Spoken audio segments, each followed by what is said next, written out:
So this is the MREA Business Planning Clinic, and I'm really excited to be able to facilitate and teach this today. This is an opportunity for you to get some clarity and set goals for your business for the new year. And this is a working workshop, I guess is what I'm going to call it. This is a workshop. So we're going to work through some of the numbers. I will tell you there's a lot of content. We're scheduled to be in this workshop from 1 through 5 p.m. today. I'm going to try to let you out a little earlier, but we do need the time because there's a lot to work through. This is being recorded, and we'll share this recording via OP updates. We'll also have it on our YouTube channel. And for any of you who are joining us from outside of our 3 market centers, you just need to send an email to agibbs2@kw.com. If you can't find the recording, we'll make sure that you get it. I'm going to ask that everyone go on mute right now just to keep the background noise down. And then if you have a question, we're going to ask that you use the chat or raise your hand virtually, and I can address questions as they come up. But I will also ask that you may want to write down your questions because I will pause throughout the workshop and ask for questions. And oftentimes I find that as we move through the material a little bit more, we answer your questions. So just to keep things flowing, if you could write it down, then we'll make sure we come back to you at some point. So if you don't have the material downloaded or in front of you, I will encourage you to grab it because it's going to make a lot more sense for you to actually go through the pages of the guide. And you should have all received an email from Erin. Was that today, Erin, or yesterday? Many times. It was yesterday afternoon for the last time. Okay, so look in your email in your inbox for an email from Erin Chambers with the the student guide so that you can follow along. And we're going to get going. Does anyone have any questions before I start? Okay, great. All right, so let's jump in. So we're going to go through a lot of theory, and then we're going to go through actual numbers, and you're going to have an opportunity to start working on some of these numbers and plans for your own personal business. So this is the agenda. We're going to go through a lot of the models and the mindset that Gary talks about in the MREA book. Specifically the economic model, the lead generation model, the budget model, and the organizational model. Those are the 4 models of any business. And if you have read the MREA book, you would probably agree that if we took the word real estate out of the text, it is really a blueprint for building any successful, sustainable business. So I just think it's so amazing that we can be in a company that teaches business knowledge. It teaches us entrepreneurism. And so we're going to put it all together today as we look at these different models in your business. And I will say, as we get into the organizational model, even if you're currently operating as a solo practitioner, you still have an organizational model in your business. So we'll expand that a little bit more. And then at the end, we'll put it all together. So that's our agenda. But let's get into where we want to start today. The goals that we hope to deliver to you today is that you have a deeper understanding of those fundamental models, that we help you, I will say, start a business plan. I don't know if you'll be able to actually create and finish that plan today. So I do want to make sure that you know that you'll want to time block some time after today's class to probably go back over the numbers to really, fine tune this. But my goal is to give you a strong anatomy of your business plan today for sure. And then a plan to help you execute around those business goals.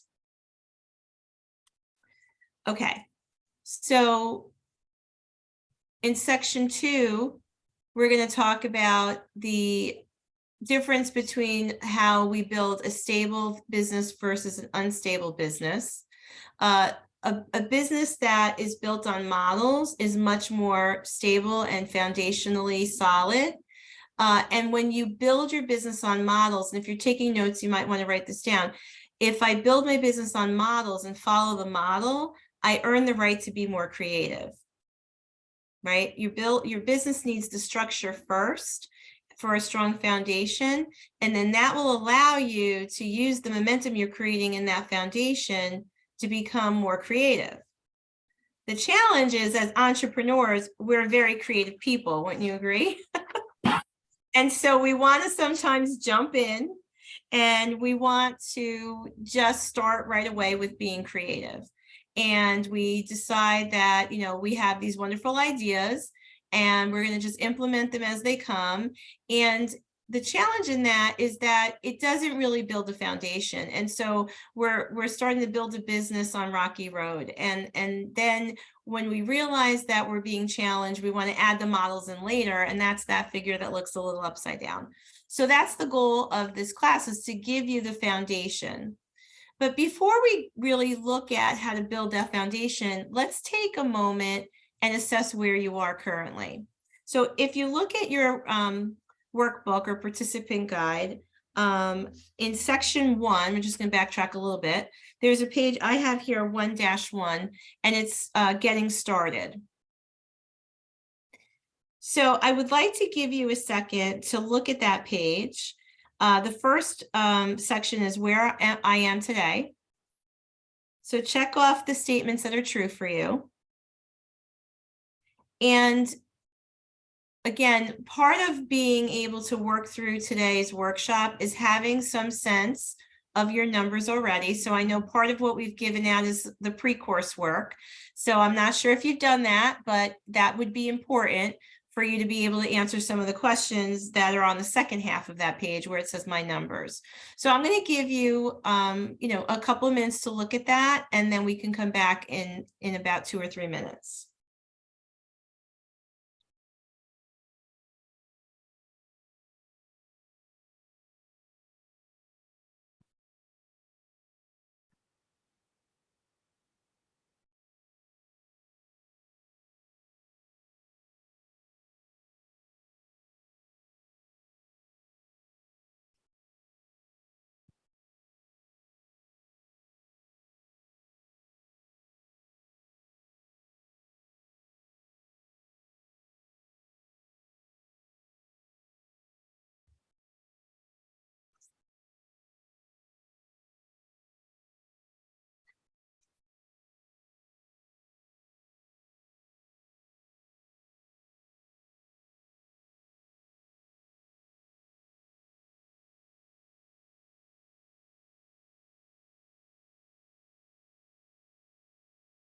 So as you're working on that, I'm going to have you, as you finish that, move on to the next page where it talks about number 2, where I am going, right? So as we said, the goals of this course is to help you understand the models better so that you can incorporate this into your business planning. And number 2 is to help you actually create the plan. And this will be true for you whether you are just starting in your business or whether you've been in business for a long time. You're all going to be creating your own business plan. And then we're going to talk about all the things around execution, which include accountability, how you might work with a coach, how you might work with your team, how you're going to set up your schedule. So we'll get into all of that. So knowing that that's really what our intention is, I'd like you to look at the middle of the page where it says my 3 learning goals. Just jot down 3 things that you'd really specifically for you like to get out of today's workshop that you would like to have a deeper understanding of.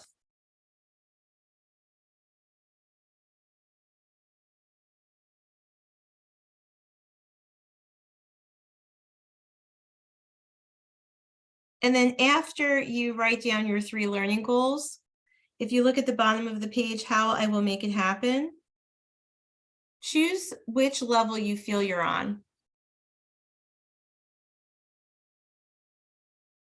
How will you make it happen?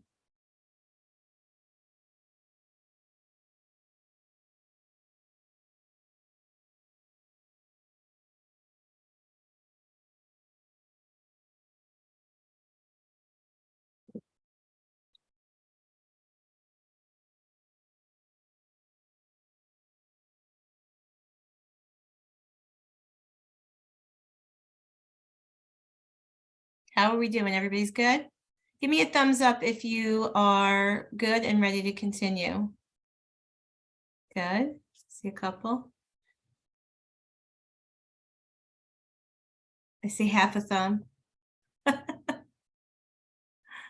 So while I've asked you to be on mute, just to keep the background noise down, I do want this to be interactive. I do want you to feel that you can participate. That's why I like to call it a workshop. So I'm going to ask if any of you would like to share one of your learning goals. What are you hoping to take away from today? What would you like a deeper understanding of? So who wants to go first?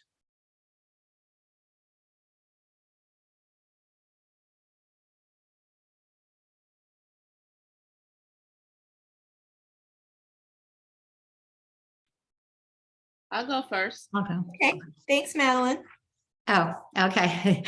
I was just gonna, I did the plan, like we had on the workbook here, but I guess I just want to be able to plug it in and be able to use it in command so that, that's gonna kind of be my accountability so that I can be checking it like weekly, monthly, yearly.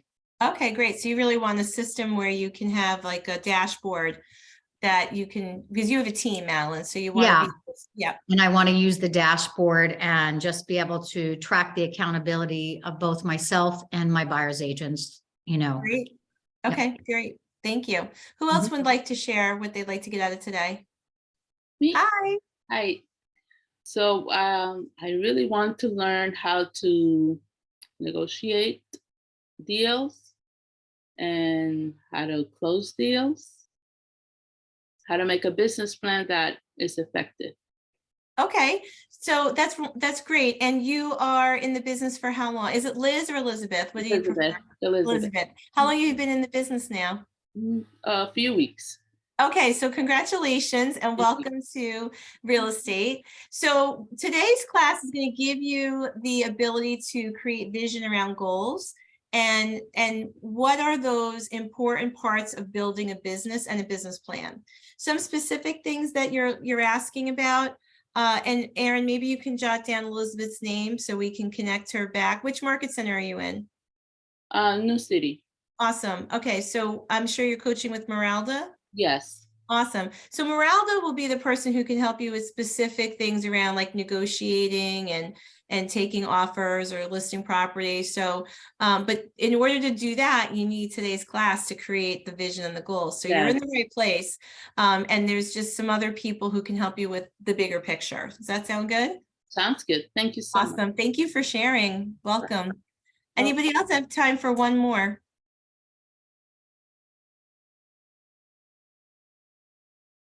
Diana, I thought I saw you come off mute. I'm going to put you on the spot. Did you want to share one of yours?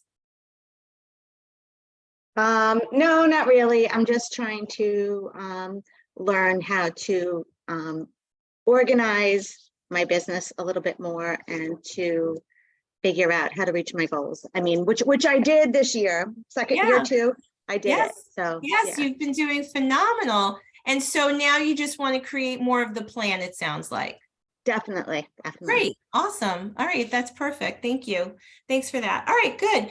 So if you, again, if you're not clear, I'm hoping that before we take the first break, you're going to have a lot of clarity about what you want to get out of today. So thanks for sharing, everybody. All right. So let's continue on and let's really get into some of the meat and potatoes. So when actually, I'm going to backtrack just a little bit. When we talk about models are a blueprint, right? Like, remember when we used to build model planes, model cars as kids, or whatever you might have used to create something that you wanted to build. And the models that are in the MREA book are a result of research and a lot of time interviewing hundreds of successful real estate agents who were performing at a high level. And so, and also when Gary wrote the book, it wasn't just KW. He looked at, top producers across the industry. And so a lot of what you find in the book is a collaboration of Gary's experience and knowledge, as well as other realtors. And so that's important when you look to follow a model. you want to follow a model that is proven to work. That's that whole diagram we looked at a minute ago. That's the difference between following a model and just being creative, right? So when you follow the right model, it will help you achieve success faster and without as much pain, right? So that's really the goal. So for instance, if you set out to make grandma's famous chocolate mayonnaise cake, and you want it to be just like her cake, you're going to follow her recipe pretty much to the letter. So that's what we're talking about today, is following a model. Now, in order to do that, we have to get real about what it takes from us to stick to that, right? Because remember what I said about all us entrepreneurs, we're cut from a different cloth. We're pretty creative, right? We're pretty independent by nature. I mean, think about all the things that got you here, right? What is it about you that makes you unique and maybe different than some other people you know? The thought of you working a traditional job might make the little hairs on the back of your neck stand up, right? So those are the things that make us different, but we have to learn how to manage that behavior as well, because that's also some of what can throw us off track. So if you're taking notes, I'd like you to write this down: self-discipline. Self-discipline. So in the MREA book, Gary talks a lot about what the habits are for successful people. And one of the habits that all successful people talk about is knowing that they have to have self-discipline in pursuing their goals, in pursuing, excellence in all areas, not only of their business, but of their whole life, right? So models of excellence are found in all of the things that we're going to talk about today. So when we talk about following a model, it will build habits for you. So many of you have seen and are achieving success on many levels in your business, but some of you are achieving that success without actually having the plan. And so imagine if this new year you could create a real business plan to follow with models to follow, and you build different habits around that. How much higher or what other levels of success could you achieve by doing that? That's one of the purpose of today's class, right? So a model is a pattern of something to be made or an example that you're going to imitate. That's what you're looking to do. It's also about being strategic. So I want you to write that down: strategic. You're going to play to win, right? Not just play to play. So we're going to talk a lot about strategy today. And then we have to know that the next thing is action. So you're going to create vision. You're going to have a model to follow. Those models will be strategic. And then you have to take action around those things. So it's all about the doing, right? We have to get the results. And like what Madeline said earlier, tracking those results, right? So that you can see your progress. Because if you're not tracking often enough, and if you're not tracking soon enough, can you make the adjustments necessary? Right? Sometimes we don't look back until there's so much time passed that we can't really change anything. But if we're tracking our production, our results, our activities daily, weekly, monthly, well, you can then know within a matter of a couple weeks whether or not whatever you're doing is working, or if you're doing enough, and is it producing results? So you can make those adjustments and get back on course quickly. But if you're only reviewing your numbers every quarter or mid-year, or maybe not at all, you don't have the opportunity to get more strategic in your thinking. So that's the other really big advantage of having a business plan, right? Which is why I'm excited that you're doing this for yourself today. So the MREA, if you have not read the book, I'm going to encourage you to go back and reread that book, especially now with the market having shifted and continuing to shift and not really knowing exactly what we're going to be looking at in the next quarter. I think that will give you a lot of context to really get into more strategic options in your business, because all the models we're talking about are found there. So that's got to be like your blueprint. Have that available to you, to you all the time. My book, I don't have it with me today, but my book is dog-eared, coffee stains, got highlights and pen marks all over it. It's well worked. So that's what you want from your book. Now, one last thing on all of this mindset. The other real exciting benefit you're going to get from plugging into this and creating your business plan is knowing that every time your creativity, if it's put before foundation, creates, the need for you to have to reinvent something, realize how exhausting that really is, right? Who can relate to that? That winging it is just exhausting. It feels good for a little while, but at the end of the day, we might be exerting more energy than necessary. And by having a business plan that you can plug into with a strategy to follow, it actually allows you to work smarter, not harder. And then as those things start to take shape and momentum and you're getting results, you free up your time for the creativity that takes you to a whole other level. So that's really what we're going for today. All right, so we're going to provide you with business stability, and we're going to then break through the strategy. And I know that you've seen this diagram before, right? How many of you have seen the E to P diagram before? That's what we're talking about. And Diana, if you don't mind, I'll use you as an illustration. Diana's had wild success in her first 2 years as a realtor. And as she said, now she wants to look at what's next, what are the goals, how to get more strategic, more specific. You're breaking through to the next level, right? And that's what this is about, because as we said a few minutes ago, what got us here, our natural ability, right? For a while, that does help us to succeed. And we see our business grow because of it, until it's just not enough and we wind up feeling the momentum slide back. But when we do, if we can embrace these models that we're talking about, then we're able to use those models to help us get back on track and see our business go back up, but actually break through to another level. And as we get to that level, as I said a minute ago, we can implement some creativity. But if it's only creativity, we're going to see that that may not sustain us. So it's a combination of always using those models with the creativity. Maybe the models change, maybe they improve somewhat as you want to go from level to level, right? So that's really what this is about. Okay, so I am on page 8, I believe, if you're following along in your workbook. And this is in the MREA book. This is the 9 ways a millionaire real estate agent thinks. I would love for you to bookmark this page. This is something that I would look at and ask myself, am I adopting these mindsets? Am I adopting these behaviors? Because again, we could take real estate agent out of this. And I actually recorded like a podcast on this. It's just, how do people think, right? The way that top producers, high achievers, millionaires in any industry think, they think powered by a big why.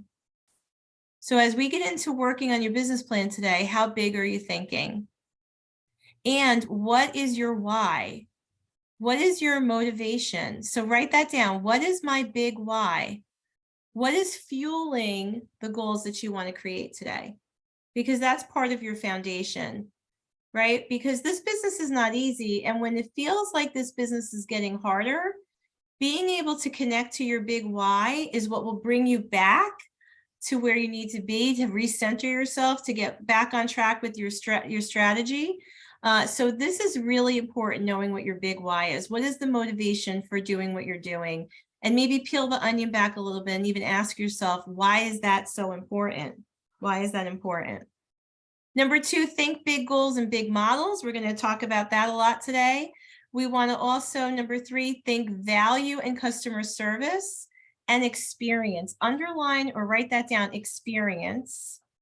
And I think this is becoming more and more relevant today, because we have to realize, that with the competition, with the changes in our economy, with just different things about consumer mindset and behavior, how do you stand out from everybody else?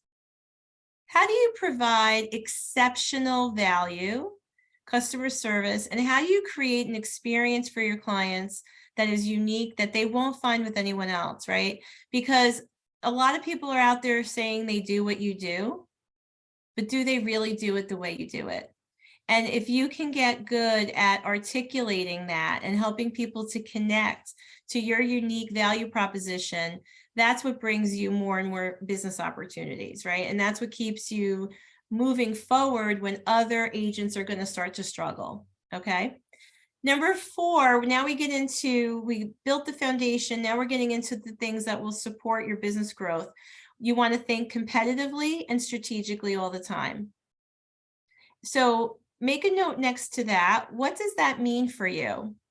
How are you being competitive and strategic? How are you analyzing the industry, the market, your competition? Are you doing things like a guerrilla warfare? Are you looking at how you can always do something better than the next person, or even better than you did yesterday? Number 5, think action and accountability. Right? So we know that in order to see results, we have to put things in motion. So it's always about taking action. And then accountability is just taking responsibility for the goal and the actions. And if we're not on track, knowing we have to do something about getting back on track, right? And accountability is always better when you have someone that you can be accountable to. Right. So we'll probably talk about that a little bit more later. I know many of you, because we're entrepreneurial and we're high achievers, will say, I hold myself, accountable. And I believe you believe that, but we all know on some days we can let ourselves off the hook. Right. And some days we might actually even be too hard on ourselves. Having another person to be accountable to gives you the opportunity to have a conversation around what's working, what's not working. And if it's the right partner who is somewhat objective, right, they're not attached to the outcomes, they could really help you see things that you might not be seeing because you're too into it. So an accountability partner or a coach might be a huge part of your business plan for 2023, because that can be a game changer. And why don't you use the chat right now? Tell me if you're currently coaching with someone. You can just say, yeah, I have a coach, or I have an accountability partner. I'd love to know how many of you have that already in your business. And if you don't, that may be one of your first actions from today's workshop. Number 6, think talent, systems, and standards.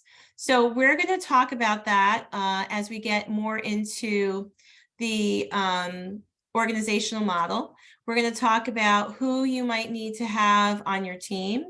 And when I say team, it could, for some of you, it may not be a traditional real estate team, but it might be having just other people like a coach, a bookkeeper, like people who can help you accomplish some things and leverage you, right? So we want to have the right talent, but leverage can also show up as systems, right? So we're going to talk about the systems you want to have in your business. Technology could be a system as well. And of course, standards. Number 7, think knowledge and skills. Another part of your business plan should be a personal growth plan. So we may not get into that so specifically today, but jot that down. What is your personal growth plan? In other words, as you build out your business plan and your goals, and you see what you want to accomplish, who do you have to become in the process? Are there certain things that you want to learn more about?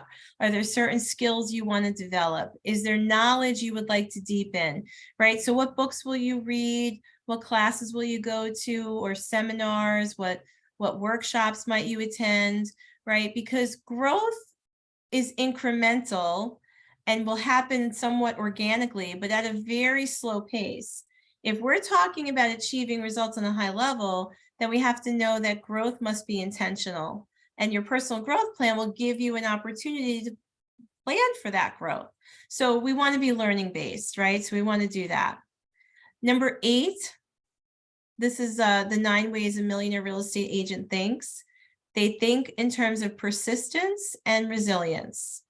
So it's not that a millionaire real estate agent or a high achiever is immune to challenges or is not affected by challenges or negativity. It's that they get past it quickly enough because they are resilient.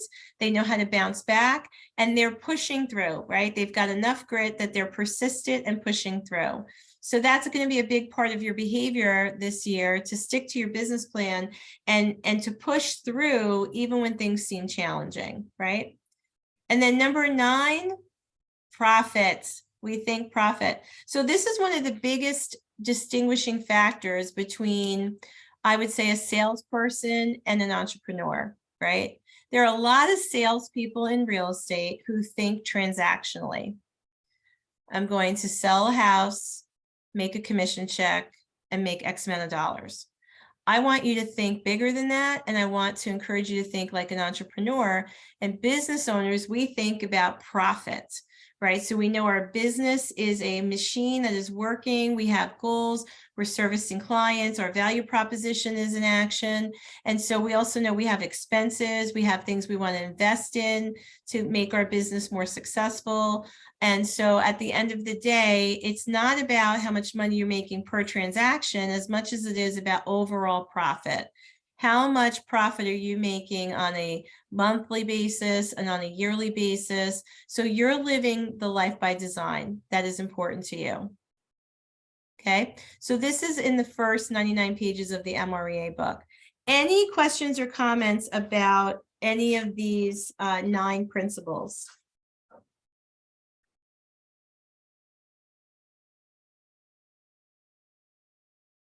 Okay, let's go on to the next page.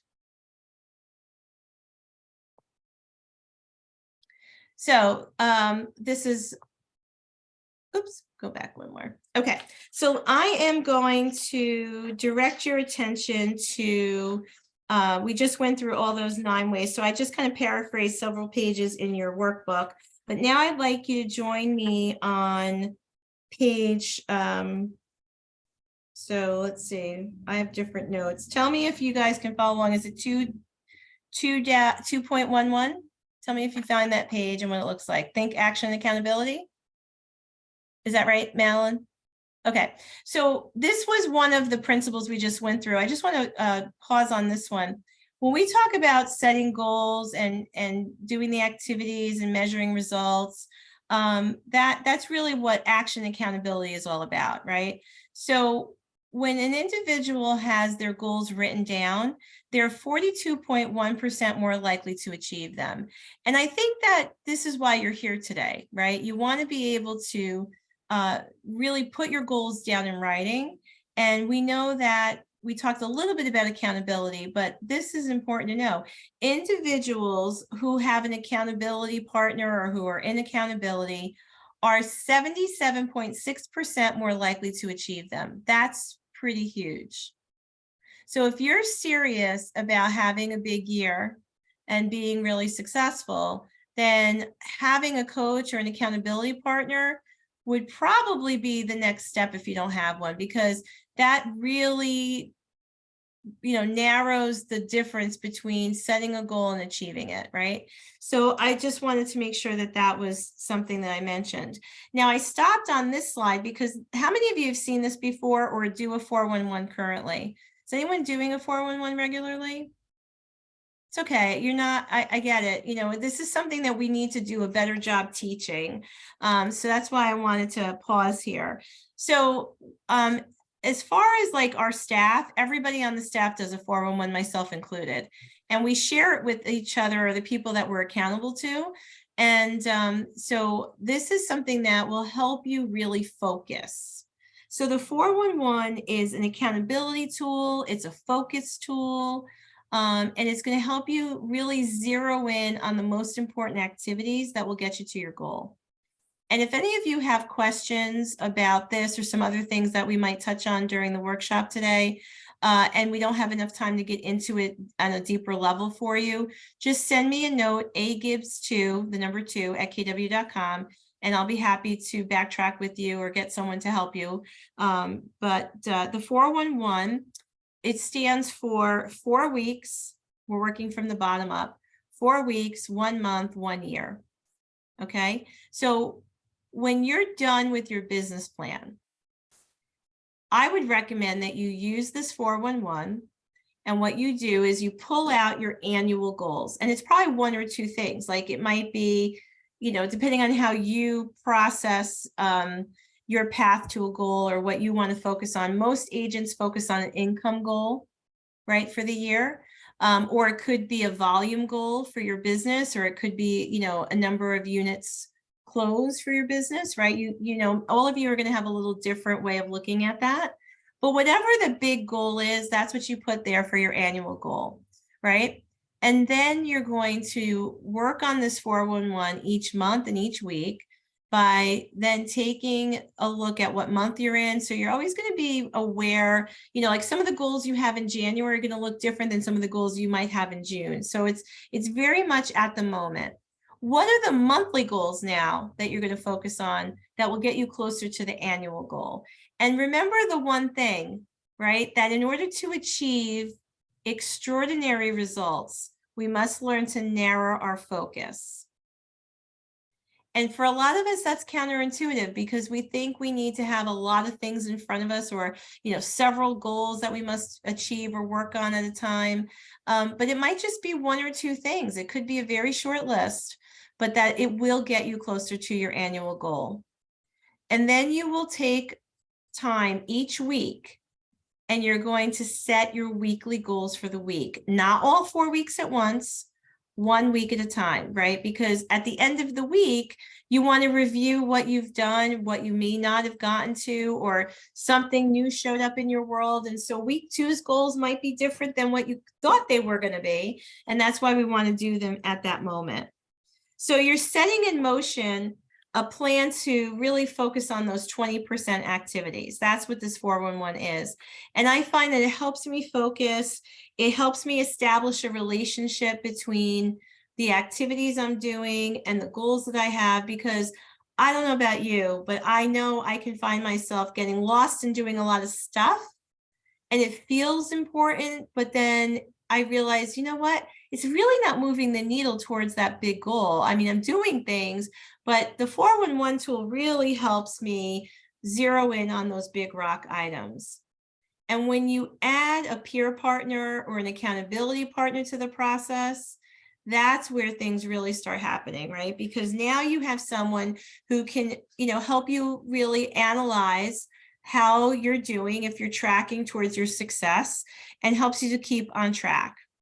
So there are different options for accountability, and you might even use more than one in your business. But just to give you a couple of ideas, because this might be new to you, when we say accountability, what do a lot of top agents do for accountability? Well, they may start with the 411, right? And you could be accountable to a peer or someone on your team or a coach. They develop peer partnerships where you have someone that you respect who is working to achieve similar things that you are, or maybe they're even ahead of you in business, and you create a peer partner relationship and they're able to then help keep you on track. Another great accountability partner for an agent to have, especially if you're new in the business, could be a script partner. And if you need help finding one, let me know. Your team leader is available to you. I'm available to you. Rosemary Pilates is available to you. Your productivity coach is available to you. Maybe you've hired a MAPS coach. You have some other coaches. So find people who can be in your circle to help understand your goals and hold you accountable to them. Really important part of success. Any questions about that or the 411? Okay. All right, let's go on and talk a little bit about the foundational model of the MREA book. So I'm sure you've all heard this before. These are the 3 L's: leads, listings, and leverage. So what is at the foundation of this model? Somebody tell me, come off mute. What's the foundation of this model? Leads. Leads. The leads are the foundation. It's all about having enough leads, right? So that's your first action, is to identify what is your lead generation plan. Some of you who might be newer in this business, maybe you have to create a lead generation plan, right? But we need a plan. We're going to talk more about this. We need a lead gen plan. Whatever your goals are, this is the fuel. Right? So if you want to make $100,000 a year or $1 million a year, are you generating enough leads to do it? Right? And those leads have to produce listings. So I want to talk about that, right? Now, a lot of you have built a business on working with both sellers and buyers. Some of you may even feel like you do better working with buyers, and that's fine. But I just want to just talk to you about something that will absolutely change the course of your business, and that is being proficient at taking listings and knowing that listings are giving you leverage and giving you market share. And as you take listings, you're producing more leads, right? So that's really how you can help expedite the growth of your business, is knowing how important it is to take listings, right? And then the third L is leverage, because as you are growing your business and as you are producing more, at some point you start maxing out on time, on effort, on capacity, right? So the leverage helps you to continue to grow and scale your business. And leverage can show up in a lot of ways. And it could be in general, leverage shows up in 3 different ways. It's usually people, systems, technology, right? So any one of those 3 or all of those 3 come into play during the course of you building your business, and every agent has to answer that leverage question, right? Because you just can't do it all by yourself, right? So even if your goal is not to start or form a team, you need to look at how to leverage yourself, right? So those are the foundational models of the MREA.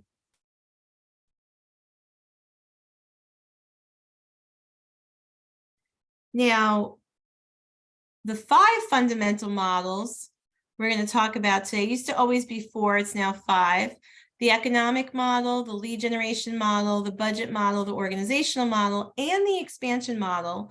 The expansion model really comes into play once you have really developed an organizational model where there are multiple members of your team. And when you think about, what a team does well, or a high functioning team does well, they've got systems, especially lead generation systems, organizational model systems. And so if they're doing that well in one market, it stands to reason they could expand and duplicate it into another market. So that could be an option for a lot of our teams, current and future teams, that you can then apply your systemized business model in additional locations. All right. So before I go any further, if you can look at page 2.19. So we're in chapter 2. This is page 19. Number 4 there in the middle of the page. Everybody with me? Give me a thumbs up, somebody, if you are. Good. Good. So a business plan built on models. It's always interesting when I teach classes on Zoom, right? Because if you're in the room with me, I can check on it a little bit, but I just need you guys to give me that thumbs up. So a business plan built on models is what I'm looking at here. A business plan is an annual roadmap detailing your business's future objectives and directions for achieving them. It gives clarity on the exact activities needed in order to achieve your goals. It removes the guessing and hoping. And I just would box that statement. It removes guessing and hoping, right? Because that's the exhausting part. Without a business plan, you're doing a lot of guessing and hoping. So it gives you a lot more strategic planning. And then the 3rd bullet point creates items and activities to which you can be held or hold others accountable to. So if you could just take a quick second and answer yes or no to those questions for me.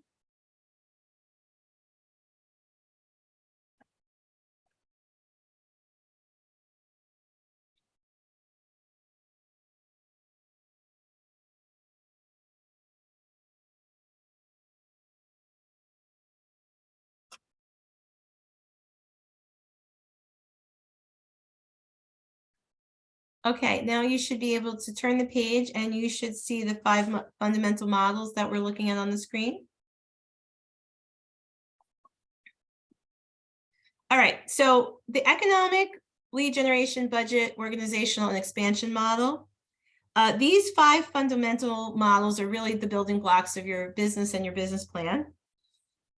The thing about this is that they do work together. They're not separate.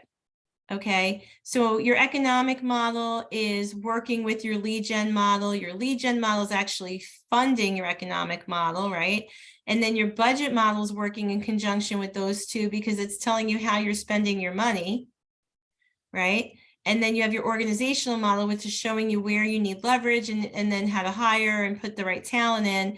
And then as you get into that, you could be expanding into other locations, right? So you're going to create your business plan today and perfect each of these models. Again, for some of you, the organizational model and the expansion model is going to be very different, but it's still relevant in your business today. Any questions on any of this? Thoughts? Any thoughts, questions on anything we've gone over so far? Talked about models before creativity, creating breakthroughs in your business, the way a millionaire agent thinks, right? Talked about creating your big why, talked about the 3 L's, that, you know, the foundation of a business plan. Any ahas, anything you want to share before we go on? If you look at page 23, there's actually a place you could write down ahas. And there were a couple things I said you might want to put into motion in this first chapter too. So that would be under action steps, like hiring a coach or accountability partner, script partner, right? Those are some things we talked about. So if there was anything that you heard that you said, oh, I've got to take action on that, this would be a place to jot it down, and know that this page is at the end of every chapter. So as we go through the next chapter, if you hear something like that, that would be a place to jot it down.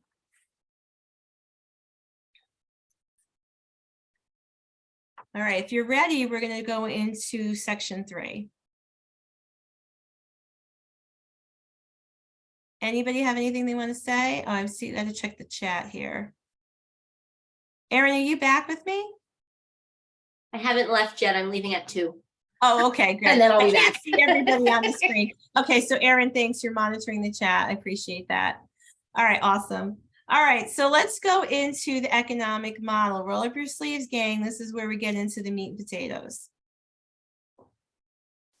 Okay, before anyone decides to click off and leave the Zoom because they're seeing something like this, just take a deep breath and know you're in a safe space and I'm here to help you. All right. So we're going to get into some of the details of this later. I'm just going to run through like an overview so you understand more about how we get there, formulas, theory, things like that. Okay. So every business, regardless of what business you're in, has an economic model. This is what we run on, right? Our economic model. It's the engine of your business. So if you're taking notes, you could write this down. It's the engine of your business. And the economic model is the first model we always talk about, the first model Gary talks about in the book, because it's a foundational model that encapsulates all the other models, right? So when we think about like the lead gen model, the budget model, organizational model, it's all kind of in here. And so this model, the economic model, really describes how your business is working to produce those results, right? So this little sheet here is one of the first things I do with an agent when I'm consulting them, whether they're an agent in our market center or even an agent I might meet outside of our market center. This is how I start to understand how their business works. This is actually how they start to understand how their business is working. And so we're going to go through this. You're going to be able to fill all this in. So the economic model can be used, this sheet right here can be used in one of 2 ways. So you might want to come back to this at other times in your business. This could be used as a planning tool like we're going to use today to create a goal around, you know, what that profit, you know, goal is and create, I should say, the blueprint for getting there. But it also could be sort of like an assessment tool. In other words, you could use this worksheet at any point in time in your business or any point in time throughout the year to kind of evaluate where you are, right? So that's what I love about this. And so we are going to create a pro forma today to project where you want to be. But again, it also is a great way for you to understand where your business is at any given time. I'm going to give you a quote from Gary Keller. He says, in my mind, the economic model is how money flows in your business, and a pro forma is you picking your profit and showing all the numbers you must hit to make that profit. So the economic model is showing us where your money flows. And today, because you're creating a goal, we're creating a pro forma, you get to create and design on paper what you want that to look like and how to get there. Gary goes on to say, if you choose your profit in your economic model, then theoretically at that point, they're the same, right? That's what we just talked about. You just created the same thing. Your economic model just became your pro forma. So what's in the economic model? You see it right here in front of you. It's going to reveal how many units you need to sell. It's going to then help us understand how many appointments you need to go on. If you're taking notes or you have room in the margin here, write this down. Appointments drive income. That's it. If you're not making enough money in your business, you're probably not going on enough appointments. And when the market shifts, Madeline, you've been in this business a long time, right? How many years? 18. 18. I don't know if there's anyone here who's been on longer, but tell me if this is a true statement, that appointments drive income. If you feel like you're not making enough money, you're probably not going on enough appointments. And when the market shifts, you just might need to go on more appointments to hit your income goal.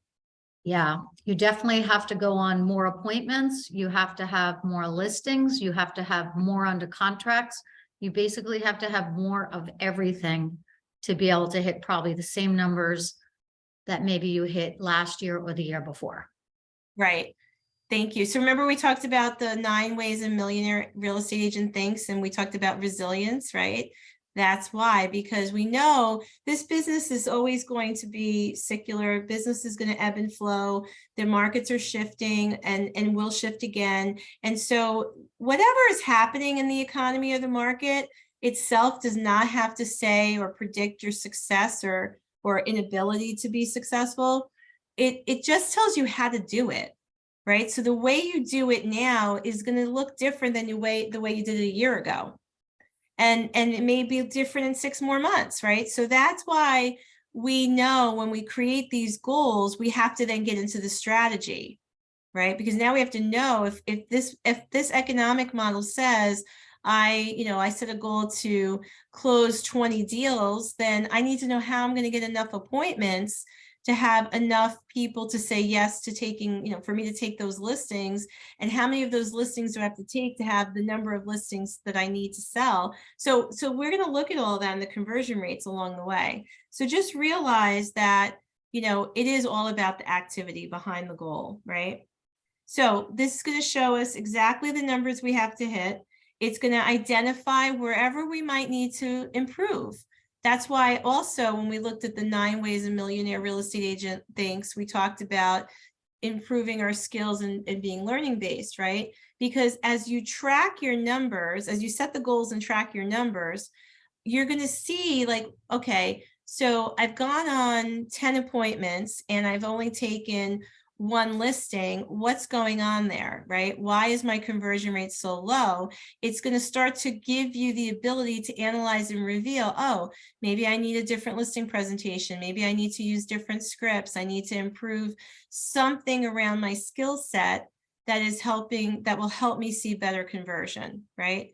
It might even reveal that you need a better pond to fish in because the people that you're meeting with are not really motivated. They're not ready, perhaps. That could even be part of the scenario. So it will give you some indication as to where you need to improve so that you have better conversion. That will allow you to develop mastery around your skills and your business over time too. And this will also help you stay focused on thinking about profit first. That's again, right? That's the difference between being a salesperson who thinks transactionally and being an entrepreneur who really thinks about profit. And again, something Madeline said too earlier, it'll give you benchmarks to track, right? Because this is the yearly plan, and then we can break it down, obviously monthly and quarterly too. All right, so the benefits of this economic model It will give you or provide you the number of appointments and units sold to meet your goal. It will reveal your conversion rate. It'll allow you to gain mastery. It's going to put profit first. It'll keep your budget in line. We'll talk about that too.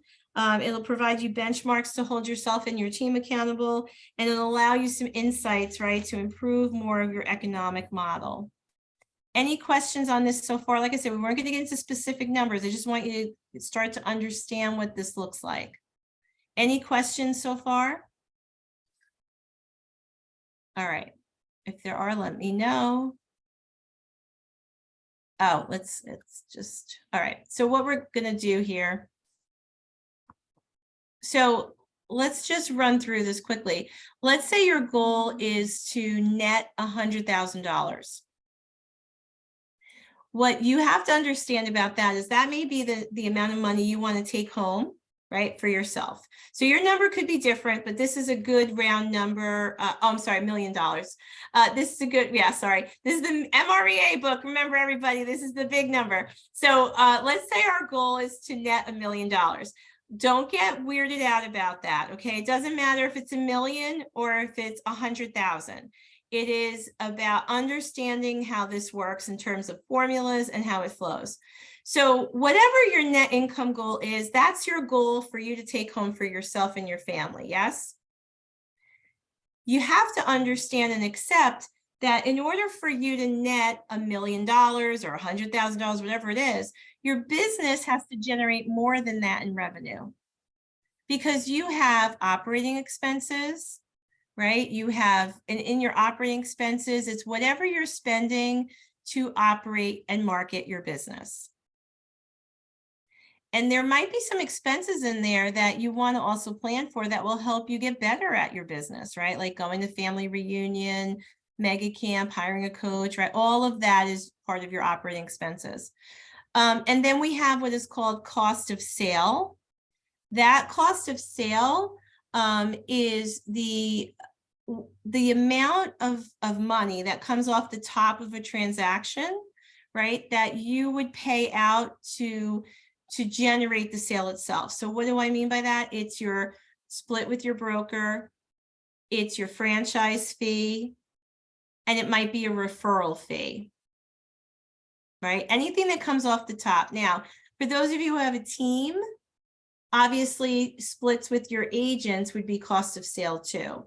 So if those of you have teams, if you have more specific questions about any part of what we're talking about today as it relates to a team, please reach out to me, because a lot of this is going to be kind of like geared towards the solo agent, but it applies. You just have to know that what is in your cost of sale. All right. So in order for you to net $1 million, your total GCI needs to be $2.5 million, because we have to account for operating expenses and costs of sale. So what's the formula? Your net income should be about 40% to you. Operating expenses should be about 30, and cost of sales should be about 30. So if you ever hear us use language like the 30-30-40 model, that's the economic model, okay? Don't get overwhelmed by these big numbers, all right? It's the same formula for whatever your goal is. So if your goal is to net $100,000, then you're probably looking at a GCI of $250,000. Everybody take a deep breath.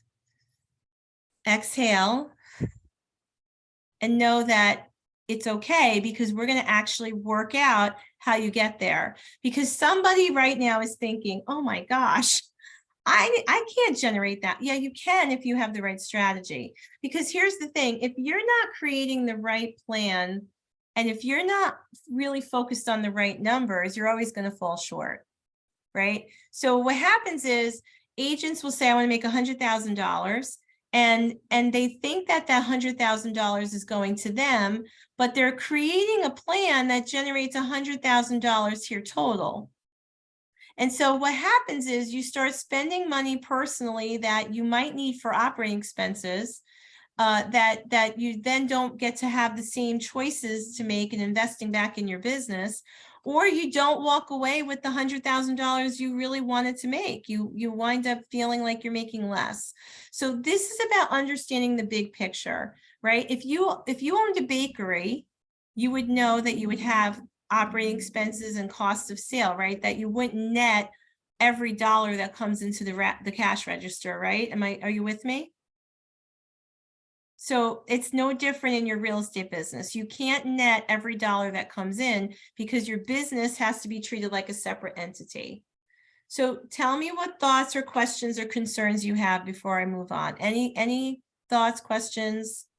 And don't be afraid to ask a question because you probably are mirroring someone else's question too. Everybody's with me so far on this 30, 30, 40? Go ahead.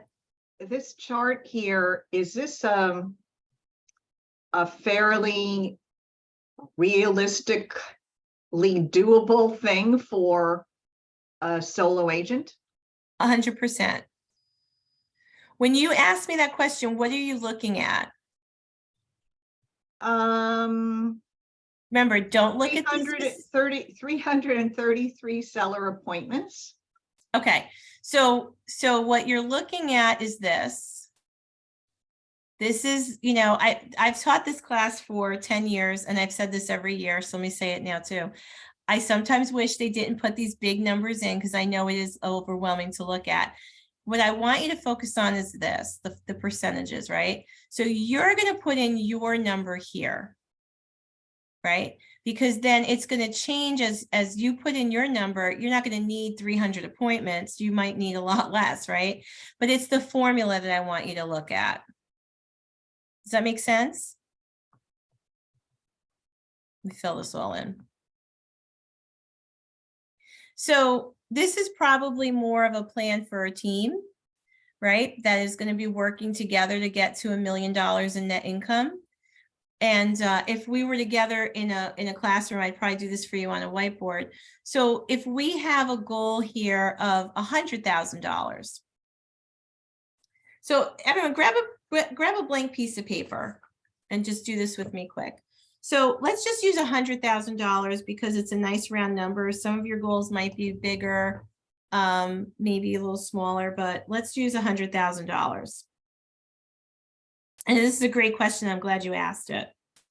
So with $100,000 as the goal you want to take home for yourself, what we need to figure out now is what does the total GCI need to be in order for you to have enough money to cover your operating expenses, enough money to cover cost of sale, and then still net your 100,000. So the mathematical formula for that is this. You're going to take your $100,000 and you're going to divide by 30%.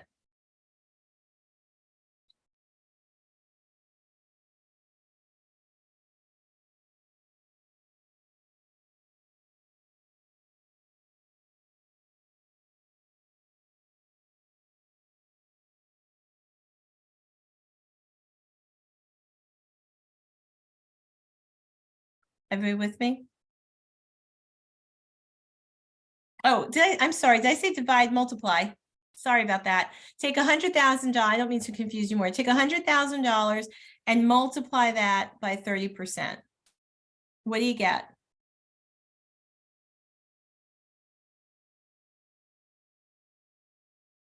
$30,000. 30,000. Mm-hmm. And so you are going to see operating expenses and cost of sale are both at 30%. So it's $100,000 plus $30,000 plus $30,000. Your goal would be $160,000 for total GCI.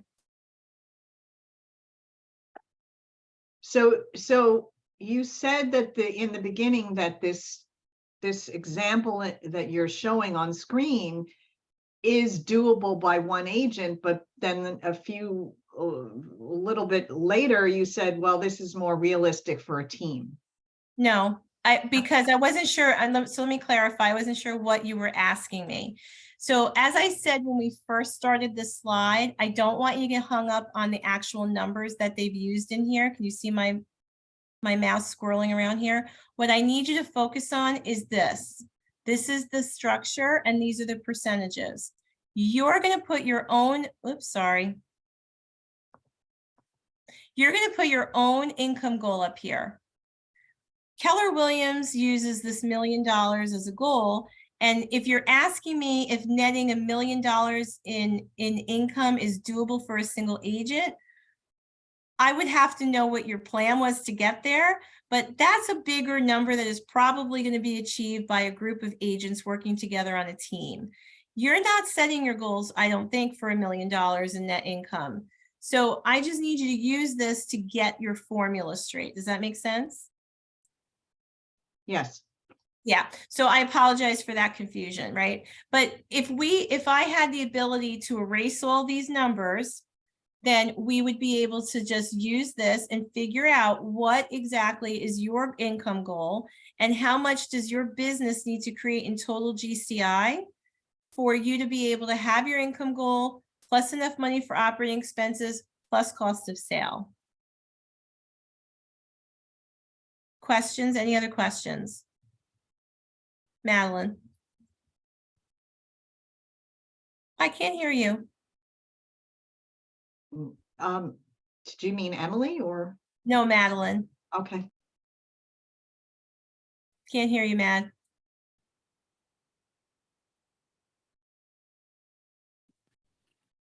I'd like to say something. Okay.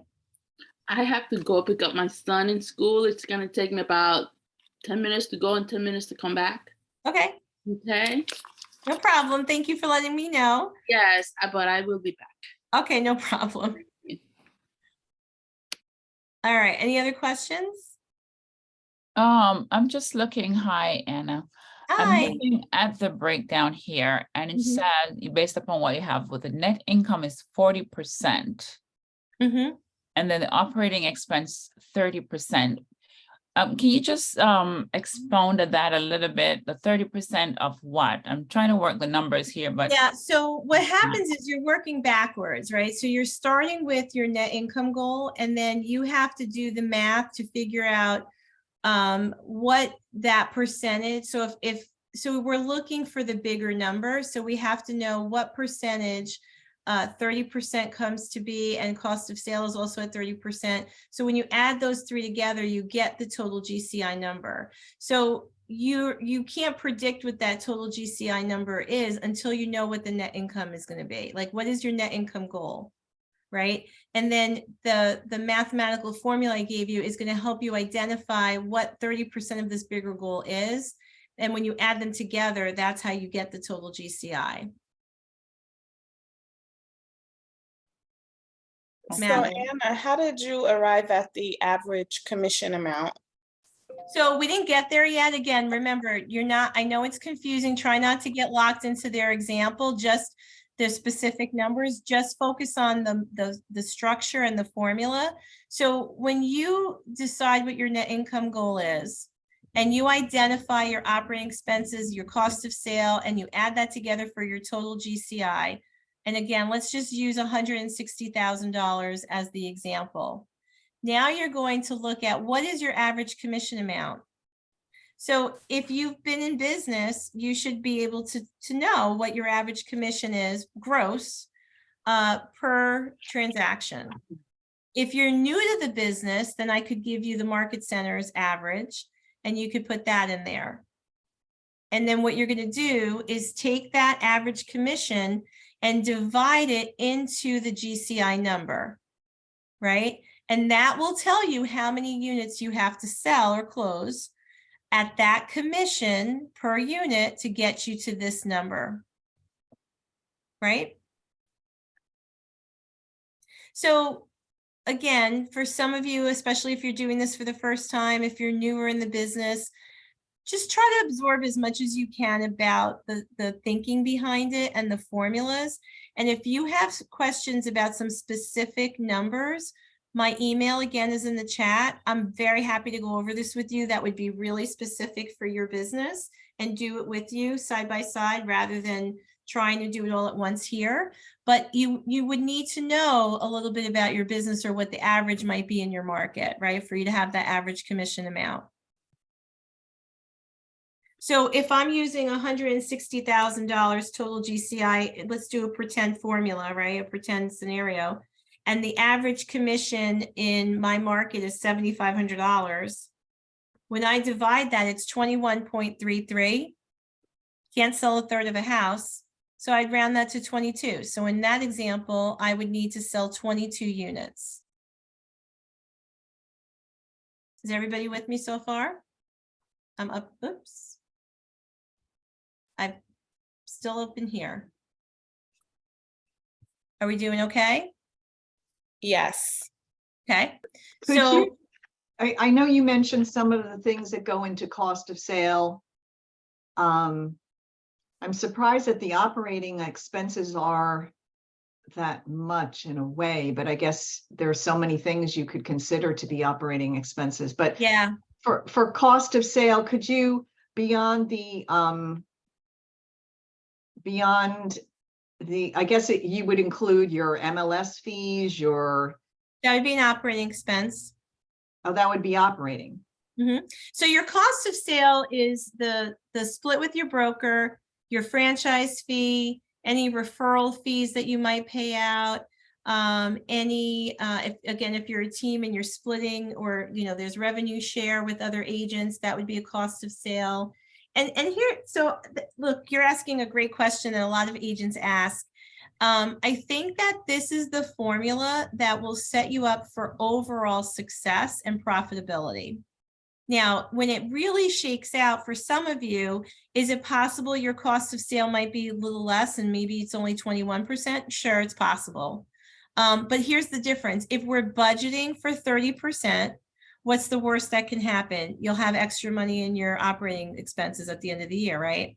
And the thing about your operating expenses being set at 30%, that's a really healthy budget that you should all be looking at, because what's happening now with a lot of agents, either you don't have a budget or you're not budgeting enough. And that's why some agents will say, I can't afford to go to family reunion.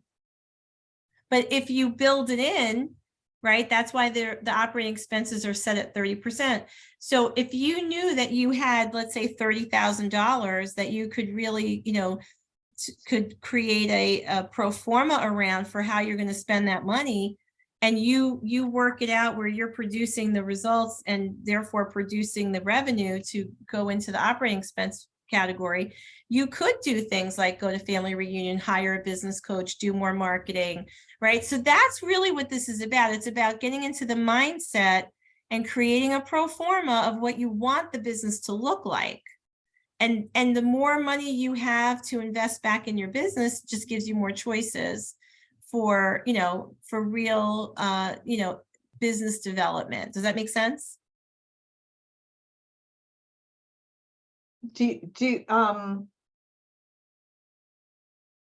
Meralda would be able to assist with any questions with this, right? 100%, yes. And if you would like to have me, you want to talk to me as well, I'm happy to do that. But yes, and that's like I said in the beginning of this class, we're going to go through this as a workshop. I want you to start playing with the numbers, but you might need to go back and really fine tune this. And it might mean that you have to sit down with your coach or with, your team leader, or if you want to talk to me. And that's really fine. We'd love to help you with that. Thank you. Yeah, no problem. So is everyone good through this section here? Can you hear me now? Hi, Madeline, I can. So what I just wanted to say to the group is that if you're doing this with what Erin sent to us, as soon as you put in your net income, it's going to figure all these numbers out for you. Oh, so right. We put the worksheet in there. Thank you for that. So you're not going to have to figure out any of these numbers. But I'm also going to say that if you are a newer agent, you're definitely not going to have these high of a numbers of operating expenses or probably even cost of sale. You're not gonna I just said that they're cost of sale for a lot of agents, especially when you are just starting out, probably going to come in a little below or around 20%. But I would say on the operating expenses, if you could plan to have a healthy budget for your operating expenses, your marketing, what I had said earlier, I don't know if you were able to hear me, Madeline, like that's the difference. Yeah, right? Like that's the difference between when someone says, I can't afford to go to family reunion. Well, if you budget for it, and we create the way to get there, you could, right? So yeah, that's absolutely, I agree with you on that. And then I would also say, if you're just trying to work out your numbers and you want to plug in a number here, I would say just put in 10,000 for your average commission. I would say that that could be a pretty just average. Yep. So if you just put in whatever it is that you want to make in the top, and then if you use that $10,000 average commission, the computer's just going to fill that all in for you. And then you're just going to need to know, as you go on in this, you're just going to need to know some other numbers, you know, maybe based off last year on how many listings you sold or whatever, but the computer will now do all this for you. So it makes it easy. So let me run through, thank you for that, Madeline. I forgot about that spreadsheet. That Where was in is where is the worksheet? It came in the email with your workbook. Yeah, so she gave 3 separate Separate. things on the bottom. One is the workbook, and then the other 2 are these kind of sheets. And as soon as you go onto them, it's going to do all the math for you.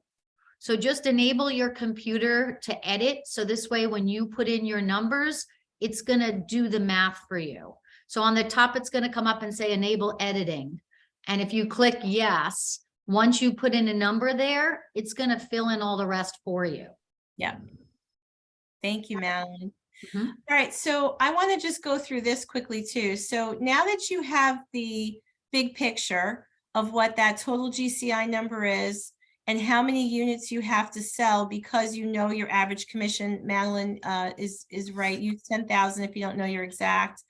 Now what this goes on to do is ask you, what percentage of your business is going to come from the sell side or listings? What percent of your business is going to come from working with buyers? Gary Keller teaches in the MREA book, because again, this is what this model is based after, that a very healthy business is 50-50. Okay, because even if you're focused primarily on taking listings, those listings are going to generate buyer leads. So that's the goal. And the same for a team. You want to see that you are selling almost as much on the buy side as you are on the sell side. So if your business is slightly different and you know it, then use those numbers. Like some agents say to me, you know, I get that, but I'm going to tell you, my business is more 60-40 or 70-30. I do more on the list side than I do on the buy side. Fine, use those numbers. Although I will say that in coaching agents, I will, if you're sitting with me and you tell me that, I am going to ask you who's selling all your stuff, because if you're closing more deals on the list side than you are on the buy side, someone else is closing leads that could have come to you. So there may be a lead capture problem in your business. You following me? If you're too top heavy, but that comes back into the lead generation model too. So now we know in this example, 50% of your business is coming from listings, 50% of your business is coming from buyers. We said that I'm using this example because it's what's in front of me, this big millionaire real estate example. Here it was 350 units sold, right? So you divide that in half, it's 175 on each side. Maybe your math says you need 20 units sold. So if it is 50-50, it's 10 and 10. Everybody with me? Okay. So now what is your conversion rate? So these numbers that are in here are kind of based on what Gary Keller says your conversion rate should be at. But again, everyone may have a different result. So what this is saying is, if I am going to sell 175 listings, or I'm going to sell 20 listings, whatever the number is, based on my conversion, how many listings do I need to take? I'm right here. Okay. And this is really important. So you have to kind of know that. So for every 10 listings you take, how many sell?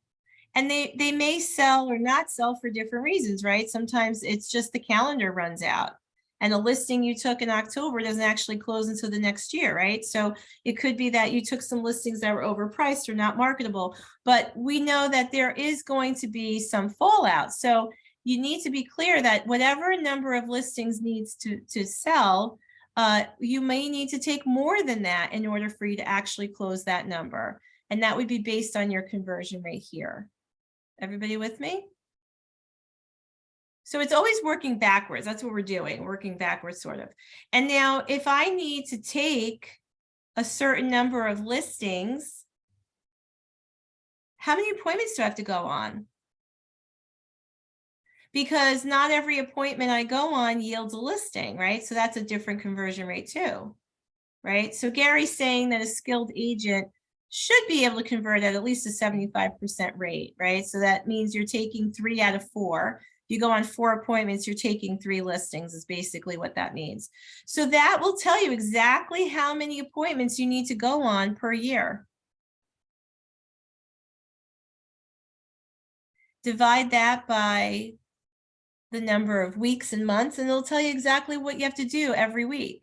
So in this example with these big numbers, this agent or team needs to go on 7 listing appointments a week or 28 a month. Your numbers may be much smaller as a single agent, right? And here's the part that I love when I get to do this side by side with an agent, because usually up here they're hyperventilating and they're second guessing and they're freaking out and they're worrying. But then when you get all the way down here and the math shows you that if you could just be consistent by going on 1 appointment every week or even just 2 a month, you can get to your goal. Has anyone finished it and had that aha? Does anyone have anything they'd like to share that when they really broke it down, they realized that those bigger goals are not so hard to hit? Mhm.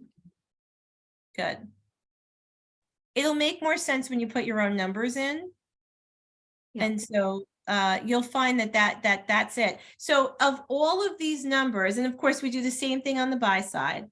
All right. So if we know we have to bring a certain number of buyers, right, to the closing table, whatever your number is, we need to work through some of those conversion rates too, because not every buyer gets to the closing table for different reasons. So how many total like A buyers, right, really motivated buyers, do you need to be working with at any time so you can get the number you need to the closing table? And in order for you to know how many of those buyers you need to be working with, how many buyer appointments do you need to go on? Because not every buyer that you meet could be ready for different reasons, right? So there's fallout from there. So that's how you get to this number. So of all of this that is on this page, what line do you think you need to pay the most attention to every single day? How many appointments you need to go on each week? That's it. That's right. That's it. You set your goals. You know what the income goal is. If you are accurate with this, if your conversion rates that you're using here are pretty accurate, I don't want you to focus on anything else but how many appointments do you need to go on. Remember, this is a yearly number, so divide it down so that you know, divide that by 12 and then divide that by 4. And like Madeline said, this is it. If it's 1 a week, that's all you got to worry about. I need to go on 1 listing appointment every week. And then that's where your lead gen model comes in. So you're generating enough leads so that you can go on 1 appointment a week. The consistency around that, because I said that to you in the first part of the class, appointments drive income. So that's your focus. Questions, ahas, comments. We went through a lot of stuff here. And it is challenging, a little challenging on Zoom, but I think we got it. Go ahead, Madeline. Just to make it, put it into perspective, that's not with these ridiculous numbers, especially for newer agents. It's not if this is what your goal is. But let's say you wanted to make $250,000 in net income. So that's your GCI would be, your total gross income would be 625,000. But if you break it down using this exact numbers, that is only 5 appointments a month, which is what, 1.25 a week. So that makes it sound like, wow, I can make $250,000 in a year if I can just get on seller side, you know, little more than 1 appointment a week or 5 in a month. You chunked it down and you focus on building that habit on being on that number of appointments per week. And so do you see, I love that you shared that, Madeline, because I think agents can get overwhelmed by some goals. Mhm. And then all of a sudden, for some agents, you're slashing your goals and you're saying, oh, that's too big. I can't do that. I'm going to 8,000 or whatever, because you don't take the time to break it down. And remember, we can't eat an elephant in one bite. We have to chunk it down. And so when we break it down and we really see how the formulas work, that's where you know where your focus needs to be. Thanks Yeah. for sharing that. But that would be 5 appointments per month on sellers, and it would also be 5.3 appointments with buyers, just Right. just If you're building the balance. yeah, That's right. just to, just to be That's right. specific. Okay. And that, Madeline, you said that was for 250. If you wanted to net your income at $250,000, Got it. yeah, you would need 5 appointments per month on the seller side, and you would need 5.3 appointments on the buy side. So that just kind of, I think, makes it. And here's the other thing that I would say, and I have said for years, numbers are the language of business, right? And the numbers tell you a story. And so once you get through this, you now can figure out, again, by maintaining logic, not allowing fear to come in, but really get clear about what your capacity is, right? Because sometimes we have to know our work can equal our want, right? So sometimes I've seen agents who think really big and it's exciting, but yet they may not have the lead generation plan in place yet. They may not have the capacity yet. So maybe you're not planning for 250,000. Maybe you're planning for 175,000.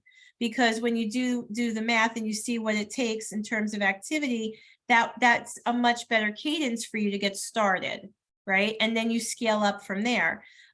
Sometimes you create a plan and you're thinking too small, right? This is the benefit of doing the work and putting a business plan together ahead of time, because you might start out by saying, okay, I'm going to plan for $75,000. This happens more often when I sit down with agents, and then we do the math and they're like, oh, I could go on more appointments than that in a month. And suddenly their goal is 150, right? So that's why this is so important, because this is the strategy part, right? Any other thoughts, ahas, questions?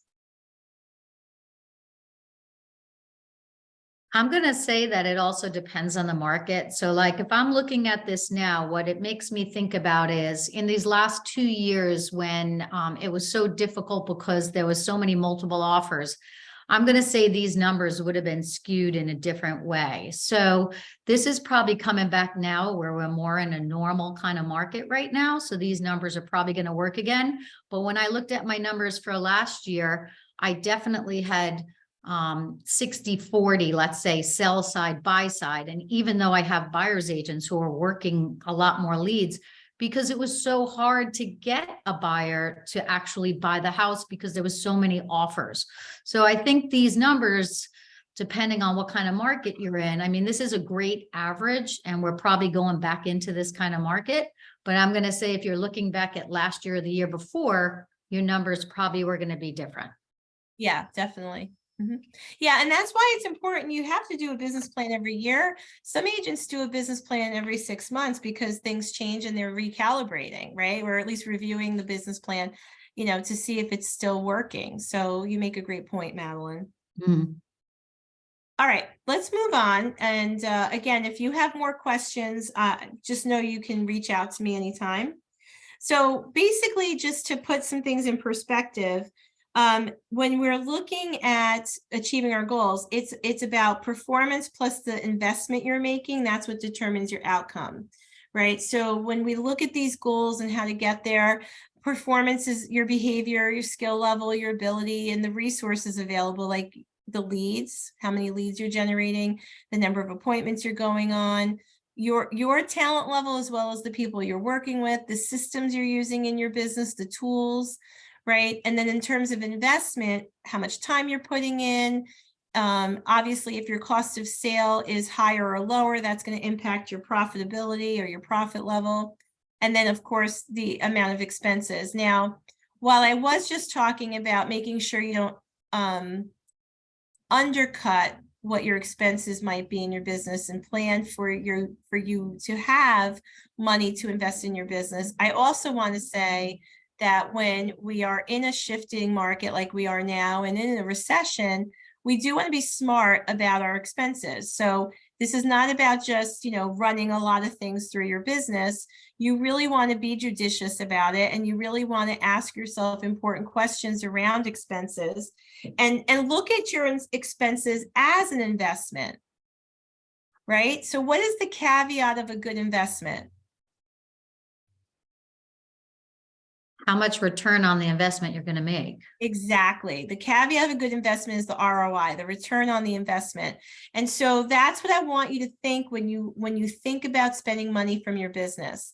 Don't just spend the money because you say it's the cost of doing business. Ask yourself, if I invest this money in X, will it produce a multiple of the dollar back? Right? So I can justify saying I will go to a family reunion and spend that money because I'm going to be learning new things and implementing that in my business, which is going to move the needle and help me make more money. That's the outcome part, right? We want to be able to see that our gross commission income grows so we can net more to ourselves, right? So these are the factors at play. So that's the economic model, the 30-30-40. You take the GCI and 30% of that should go to operating expenses. 30% of that should be cost of sales. We did discuss it might be a little less for some of you, especially when you're first getting your business going. And then your net income would be 40% to you. And that's important too, because a lot of agents are netting much more to themselves than 40%. But then that means that you're not really covering the expenses of your business. And remember, the economic model is showing us cash flow, right? So this simple formula just represents the cash flow of your business, and it really is giving you control over your money, right? Because you're seeing, where does your money come from? And then where does it go? And then what's left over for you at the end of the day. And I realize that if you adopt this formula, what's left over for you might seem less than what you're used to. And again, numbers tell you a story. So when you get real about what that number is, it might mean that you have to close a few more transactions. But then when you, again, do the exercise and work through the the formulas around conversion, you'll get to know exactly how many appointments you need to go on to get to that number. So just want to make sure everybody understands definitions again.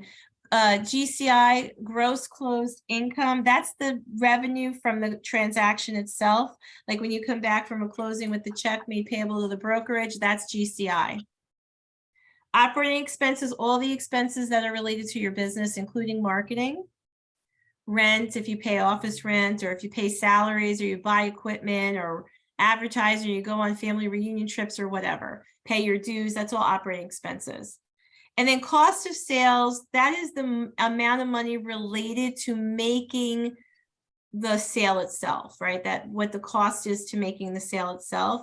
So if you have a team, it would be any, splits you have with listing specialists or salaries or buyer's agents. But if you're a single agent, it could be, again, your split with your broker, your royalties, if you're paying out any referral fees, that's all cost of sales. And then net income is your profit. Now, here's what I want to make clear too about this. This net income to you, you still have to pay self-employment tax on that. Okay, I am not a tax expert. I am not your CPA. I can't give you too much in terms of advice on this, but I can tell you that you just have to realize that this net income to you is now your personal income, which you would have to pay self-employment tax on. Okay. Oh, I was actually adding my taxes into my operating expenses so that I was coming up with what I felt was a true net income. So is that not true? So my disclaimer is I am a certified business coach. I am not a tax specialist, but I will tell you this. And if anyone needs more clarity, let me know. We can go into this at another time. So your business is a separate entity, right? So I would recommend that if you don't have this now, you make this an action item. everyone should have a separate business account for your Yeah. business, okay? Yeah. Now, some of you may even have a formal business entity like an LLC or an S Corp, which is great. And if you have questions, let me know. We'll do that offline. But now you have your money for your business separate. So when you get your commission, and this is the challenge, right? Because the industry uses words and it changes our behavior. So you get paid from the brokerage, right? And we think that's my commission. And a lot of agents are like, that's my money, right? No, that's your business's revenue, right? So that's when we, talk about, taking the operating expenses and the cost of sales. This is kind of split a little bit because the cost of sales is coming off for you. Right. So if I was writing this, I'd write it a little different. You come from a closing, that's your GCI. The office processes your commission. They take the cost of sales off for you. Right. And then you're left with a gross amount to your business. That's what goes in your business account.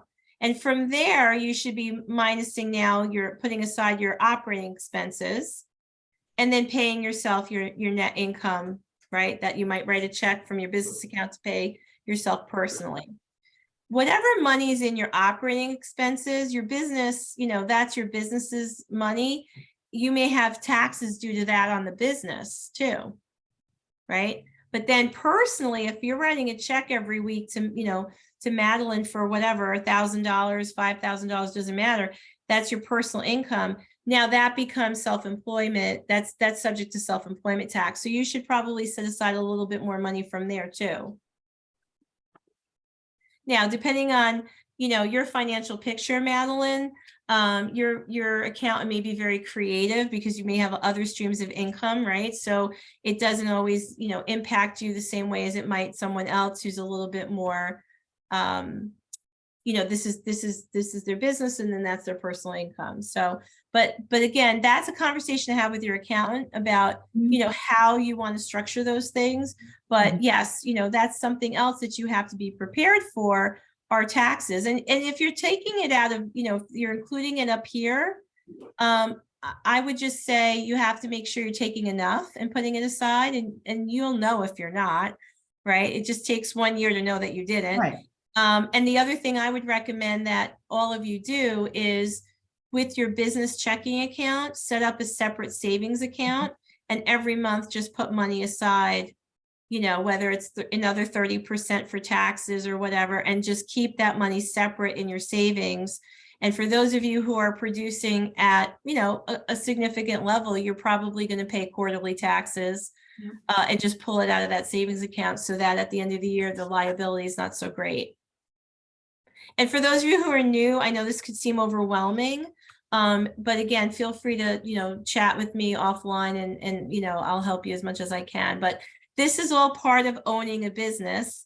And this is all part of running a profitable business, whether it's real estate or any other business. These are the things we have to learn and embrace. Questions?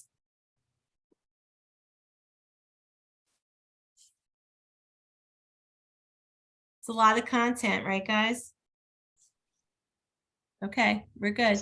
So you're saying that there could be two taxes, one on the business income and then another on your quote self-employment income? Yeah, not that there could be, there is. But if you're a single member LLC, isn't it all the same? Not if you write a check to yourself personally and spend it as personal income. It depends on how you operate. So that's why you need to talk to an accountant about how to set your business up.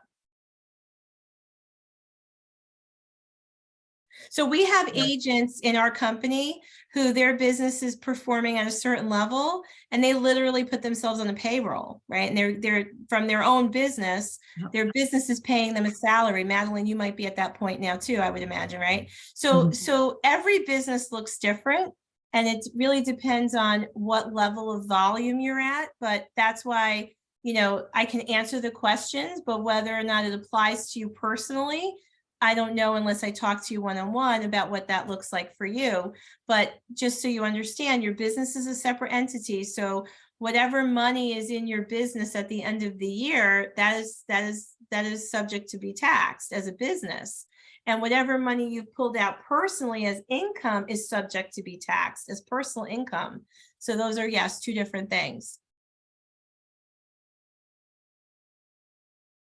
Yeah, you'll get two tax returns at the end of the year, right? You'll get your tax return for your business if you have an LLC or a S Corp or whatever you have. And then your accountant will also do a separate one for your personal. Right. And then you'll pay your quarterly, you pay your quarterly taxes based on your previous year. Or if you think you're making way more money, you tell your accountant or you start paying more into it if you don't want to have to owe at the end of the year.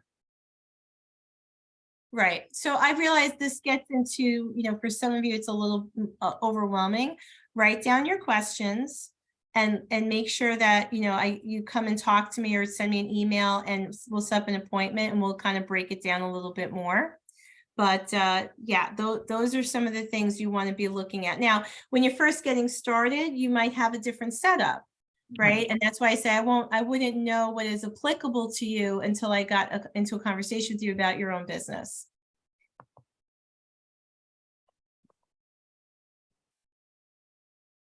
So again, just another diagram of what we've been looking at. In that example, we have a total GCI number, and that, again, in their example, it's a big number. What percentage of that is coming from listing sales? What percentage of that is coming from buyer sales? This is the cost of sale on each side and expenses. It's the same diagram, just done in a different format that we've been looking at. All right, let's do this. Let's take a quick break right here so we can kind of clear a little bit of the air around what we've been talking about. Make sure you jot down any questions that you have. It is 2:43. I would like to start up again in about 10 minutes. So let's just round it up to say 2:55. If you could come back on, if you want to, go grab coffee or use the restroom. And if anyone has any questions, feel free to jot them down in an email so that you can send it to me. I see a couple of questions in the chat. Will there be a class on how to lead generate so we can put this plan to action? Yeah, we definitely look to put those classes on the calendar every month. So we can definitely do that as a follow-up. Someone's asking for Erin to send some of the attachments. All right, everyone, why don't you take a quick break and I'll see you back here at 5 of.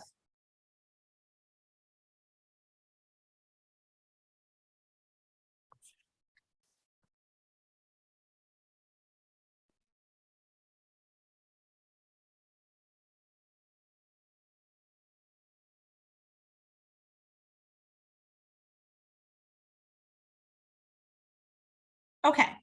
So again, I realize it's a lot of information coming at you. It is meant to be a workshop. If you don't have all your numbers, it can be hard. If you don't have a lot of history in your business, it can be challenging. Just breathe through it. I want to make sure, if anything, you come away understanding, as I say, the theories behind things, and then you can always go back, watch the recording too. And as you go through the workbook, there's a lot of material that expands on the math and really helps you figure it out. And as Madeline said, the worksheet does it for you. So don't let it overwhelm you. Once you get into it, you'll see that what this will do is really give you direction and give you really a GPS for your business so you can have the things you want. So that is exciting. All right, I want to pick up right here. I know someone was asking about classes on lead generation, and there's a lot of information available to you through KWRI, even social media. There's we had CommandCon yesterday, which I heard was fantastic. So there's a lot of things available to you in different forms for you to get really strategic about how you're generating leads. I want to just go through quickly a little bit more information around conversion rates too, because I find that, even if you've been in the business for several years, some agents don't put enough energy on this.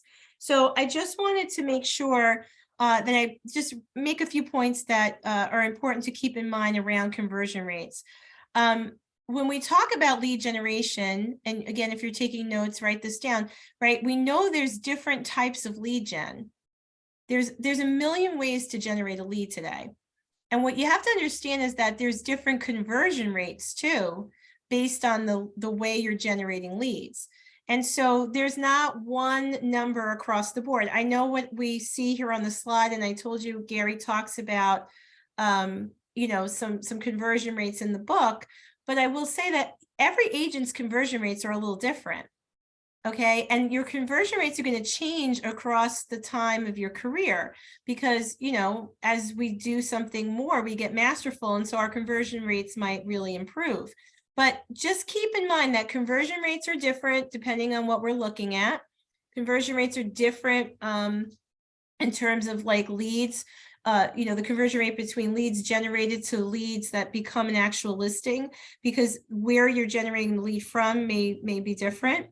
But it's always about knowing what that percentage is that connects you to from the appointment to the outcome you want, right? So when you look at how many appointments you're going on, what is the conversion rate of the number of appointments to the listing taken? That's important. And what conversion rate from listings taken to listings sold? Because those are the key numbers that are going to help you get to your goal. So if you don't know those conversion rates for your business personally, maybe someone can help you figure it out, or we can give you some, you know, universal numbers. I always say too, as a newer agent, 50% is a good way to start, and you might quickly see that you're even better than that. So that may be a place to start. Okay. The one thing you don't want to do is be too confident about your conversion rate, because you'll wind up falling short somewhere, right? So I would rather you be super conservative and say my conversion rate's only 50% or 40%, and find that in a few months you see it's much better than that. Any questions on conversion rates or the relationship between activities that create a conversion rate?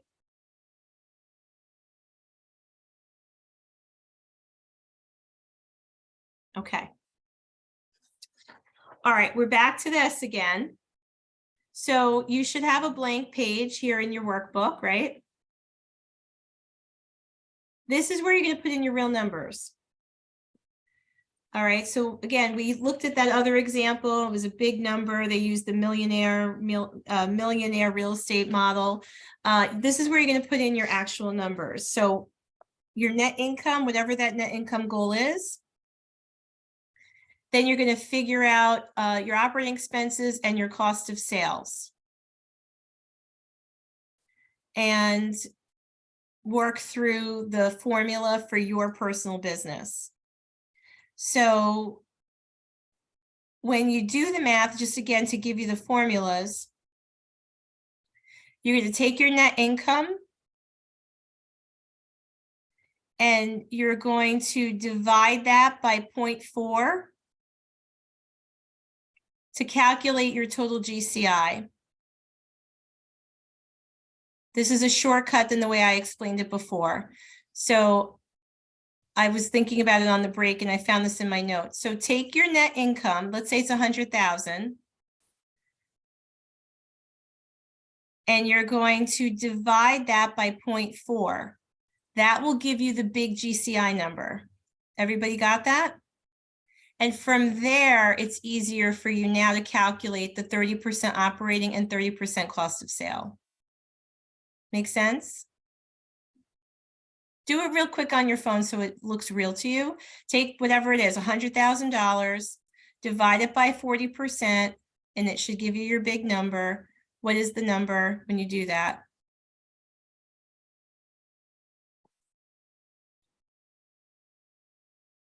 $250,000. Yep, 250,000. Take that 250,000 and multiply now 30%.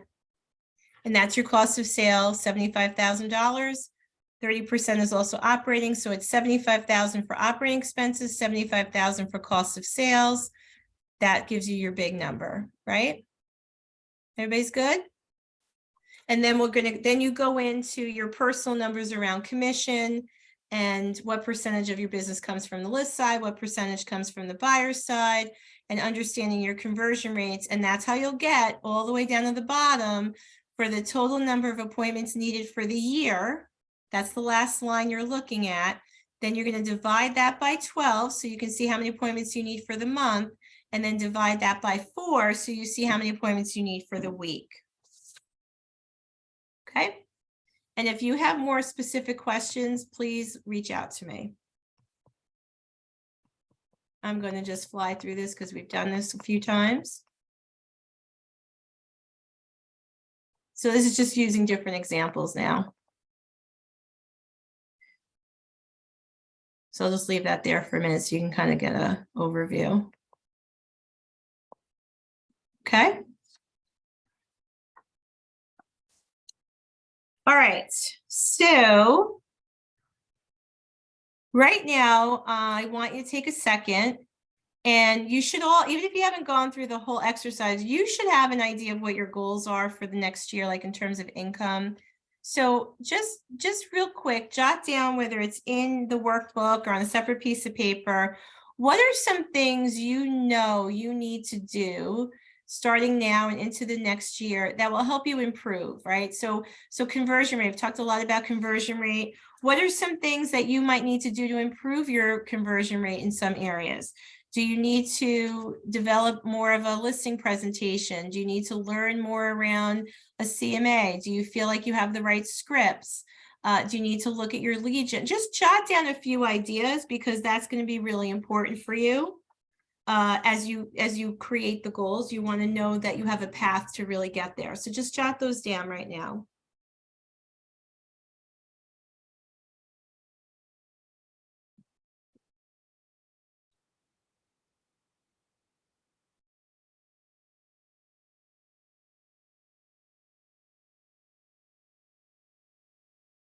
So Madeline said something earlier in the very beginning that she wanted to utilize command more.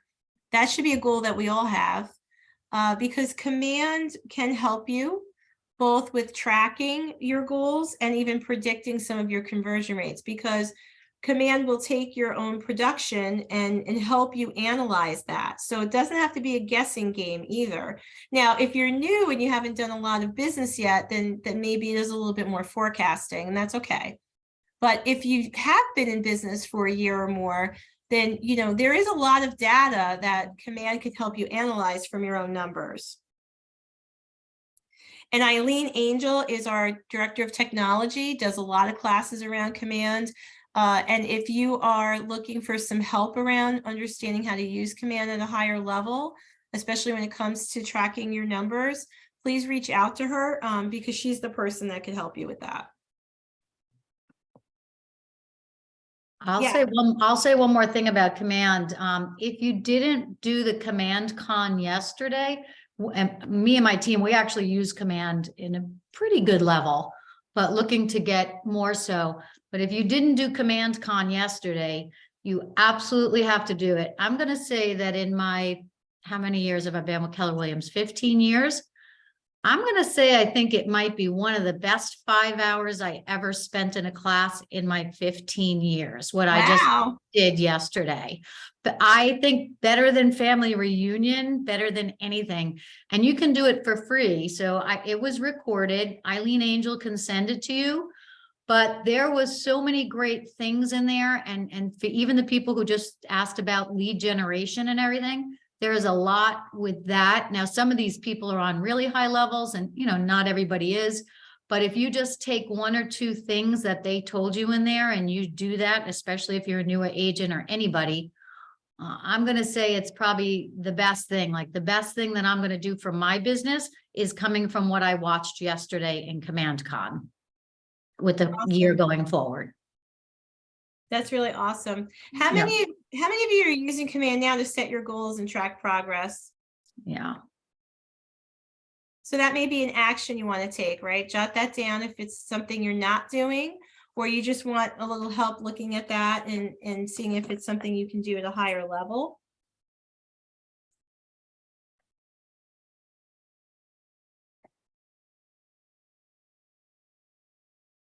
What other actions do you need to take based on what we've gone through in this section? Right, jot that down.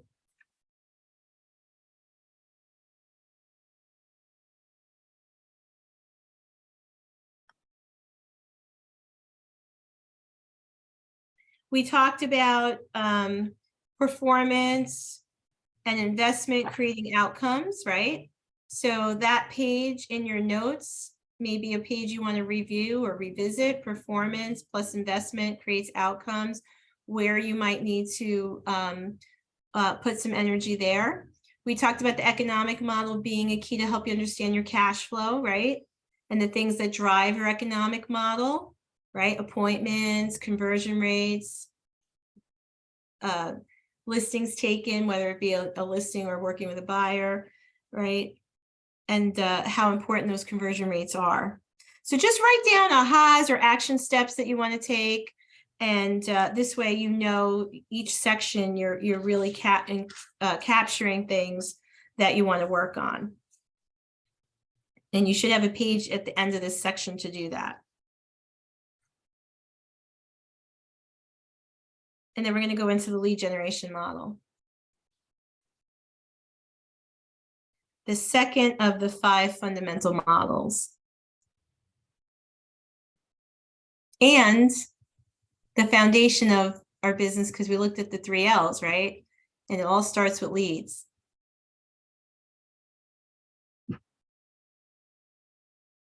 Does anyone have an aha around the economic model they want to share? Did you learn something as we went through that tedious math? What did it reveal to you? The biggest thing it reveals to me every time that I do it is when you break it down to what you need to do in a week, it's way less than you would ever imagine to be able to have a really big life and to make a lot of money. So once it gets broken down like this, it's just so doable, whatever your goal is, because once you break it down into the week, you know you can get 1 appointment, or you know you can make that happen. So it just makes it seem so obtainable once you do this. Yeah, and again, that's the benefit of doing the work to create a business plan, because when stuff is just abstract, we either overestimate or underestimate whatever it is that we want to achieve. And like you said, it just gives you that clarity, and you realize, wow, I can have these big goals. I just have to be consistent. That's the key, right? Because so it may tell you that to have the big goal, you just need to do 1 appointment a week, but you have to do 1 appointment a week. You have to create enough leads and be consistent with that, so you get there. Any other ahas? Well, talking about being consistent and accountable, I love the fact that we do have the command in place. So you're not just thinking about a goal, you have it in front of you every single day, Right. every moment. And so your focus is laser beamed. So I Right. like that we have that system. Yes, definitely. Any other ahas? I guess that I would net only 100,000 from 250. What's your aha about that? Well, it's I guess less than I would have thought. Sure. But what's exciting about knowing that?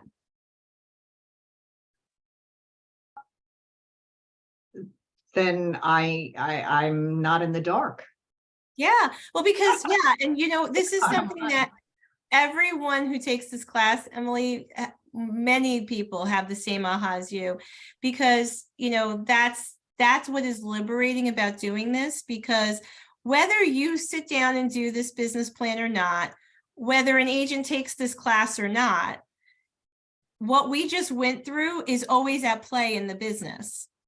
It's whether or not you realize it and you use the money appropriately and what freedom it creates. It's kind of like, I learned a long time ago that when I become disciplined, or when I became disciplined in how I use my time, I found that the more time blocked I became, the more I could actually get done in a day and the more freedom I had to enjoy life on other days. When everything's kind of like mixed in together and there's no margins on the paper, you know, that's where winging it becomes exhausting. So while it could at first seem like, oh my gosh, I have to do how much more to get my same number? It's not the same number. You're probably, without doing the plan, you're probably netting far less than what you set out to net, or you're always coming up short and not having the money to do things with your business, like generate leads or, you know, do things that will help you grow. So it is a good aha, right? At some point you realize, okay, knowledge is power. Now I just have to have the right plan. So thank you for sharing that, because I know you're not the only one having that aha. All right, you guys are great. You're doing really, really good. So let's talk about the lead generation model. This is where we get to create some exciting plans that will give us what we need to create in the economic model. So remember, this is the foundation of your business, and we've got to create a plan around how we generate leads. And the quicker you embrace a lead gen plan, honestly, this is the difference between agents who are making some money in real estate and agents who are really profitable and building wealth in real estate. It all comes down to your lead gen plan. And so as you create a system around it, then that's where you can get strategic. And then that's where you can also get, you know, predictable in terms of like, well, it's part of strategy, right? So as you create the plan, that's where you can actually scale up and expand it, and then even get creative around how you generate leads. So lead generation, write this down, lead generation and my database are my business. What do you think I mean by that? Lead generation and your database are your business.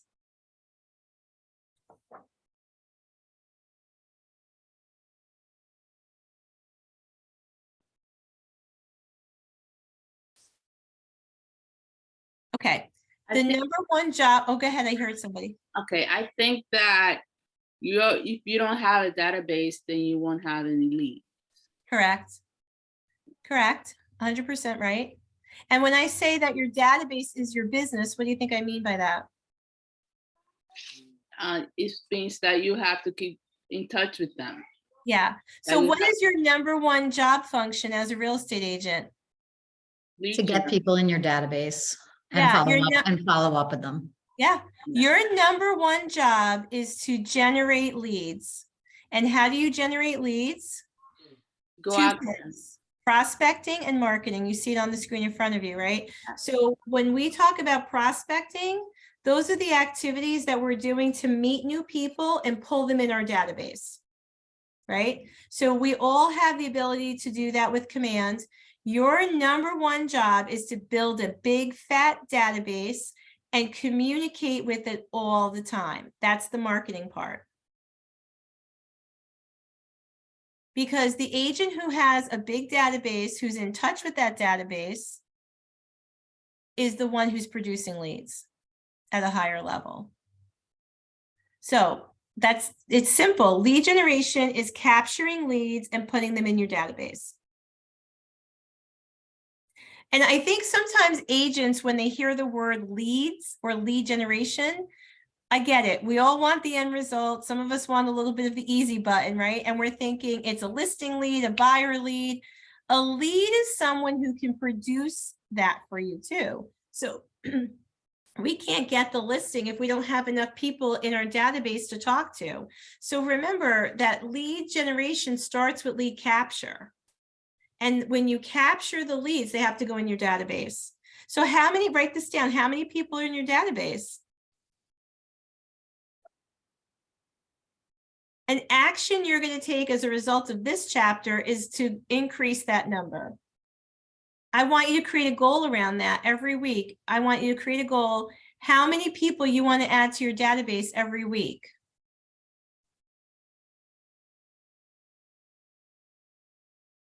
How many new contacts do you want to make every day? Right? Just keep chunking it down like we learned already. Right? So do you want to make 1 new contact a day? Do you want to make 5 new contacts a day?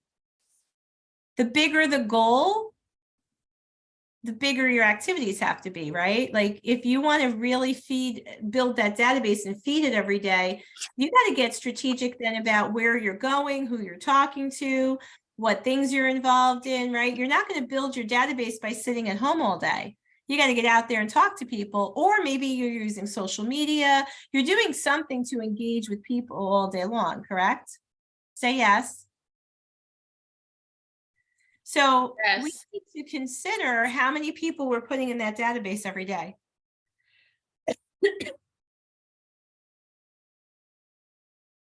Sorry. So when we look at our database, we want to look at a few things. We want to look at how many people are there. Obviously, the fatter, the better.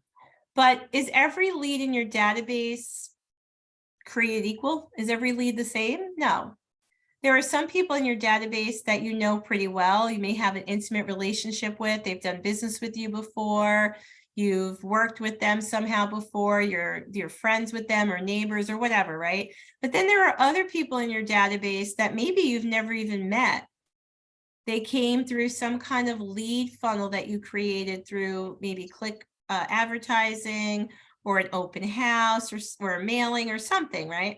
So we have people in our database we've met before, and then we have people in our database we have not met before. And you know, there are conversion rates that we have to be aware of in this too. The conversion rate for the group of people in your database that you've met to a sale is much higher than the conversion rate you might see from people you have not met yet. Why do you think that would be true? Because maybe the people in your database know you, like you, and trust you. Correct.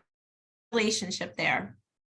Absolutely. So those are things to think about, right? And this is about strategy, right? How are you working the database so that maybe you move people through to another level of relationship with you, right? So if you picture a bullseye right now in front of you, imagine your database is like a bullseye.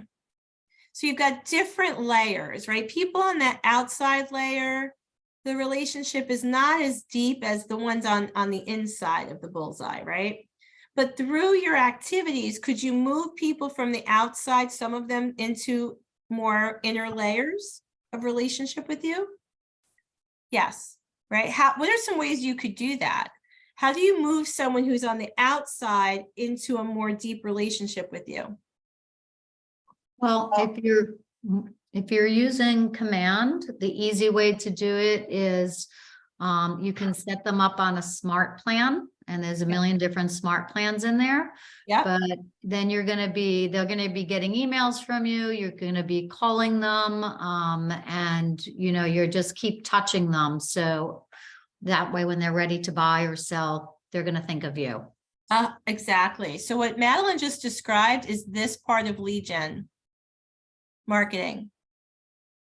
The activities that you do to the people you've already met somehow that are in your database, and through those activities, you are really deepening relationships and creating more lead sources from that generate more leads at the end of the day. Right? So remember, lead generation, two parts: prospecting, meeting people, putting them in your database. What are the activities around prospecting? Social media could help you prospect as much as it could help you market. That's why we love the power of social media. But we could also be doing open houses or vendor events or some kind of community event, right? Those are all great ways to prospect and meet new people. And then there are other things like Madeline described that will help you to market to the people in your database. In the MREA book on page 138, Gary Keller talks about the lead gen plan and recommends that you create a 33 touch plan. Some agents do a 36 touch plan.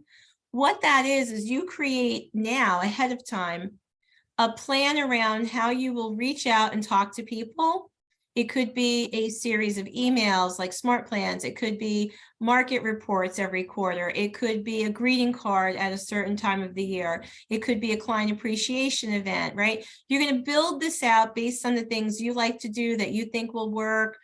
Obviously, you're going to need a budget for it, but it gives you a plan so that you are touching these people in your database multiple times a year, 33 to 36 times a year. Most agents don't do this, but if you did, could you imagine the kind of business you could be generating? Is anyone in this group, is anyone doing like a 33 touch pretty religiously and could talk about those results?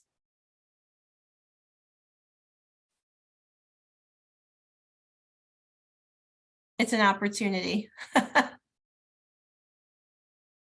Madeline, how many times do you think you're touching your database? I mean, I'm doing it more now through Command and through smart plans. So, I mean, and that's the other thing I will say is if you don't have Command on your phone, if you don't have the mobile app, that's just another amazing thing to make everything so much easier and quicker. So when I open my phone in the morning, it's going to tell me whose birthday it is that's in my database, so I can give them a call. So to make it something really easy to do, or maybe I already sent them a card through, you know, my assistant probably sent them a card, or it's going to tell me it, like I just opened it right now. It tells me for the next 30 days, I have 14 people who have their home anniversaries. So I can make a call and say, congratulations on your first year anniversary. Or if I haven't spoken to somebody in a while, is, oh my gosh, I've kind of lost touch a bit, but I just realized that this is your 5-year anniversary in your home. And I just want to say I'm trying to be better at staying in touch, but I can't believe it's been 5 years, and then just talk to them about their family and what's going on. So, Nice. you know, we're using smart plans. So, and we're doing the neighborhood smart plans so that if they bought with us, you know, their neighborhood, they're getting anything that comes on the market in their neighborhood. So they're getting touched by us. But I still think the most important touch really is a phone call. And Yes, I was actually going to move into that. So I'm happy you said that. Why do you feel that's true? Because otherwise it could almost feel like in this world we get a million phone calls and some people don't even open them anymore. But it's the personal touch with people anyway, because it's the craziest thing.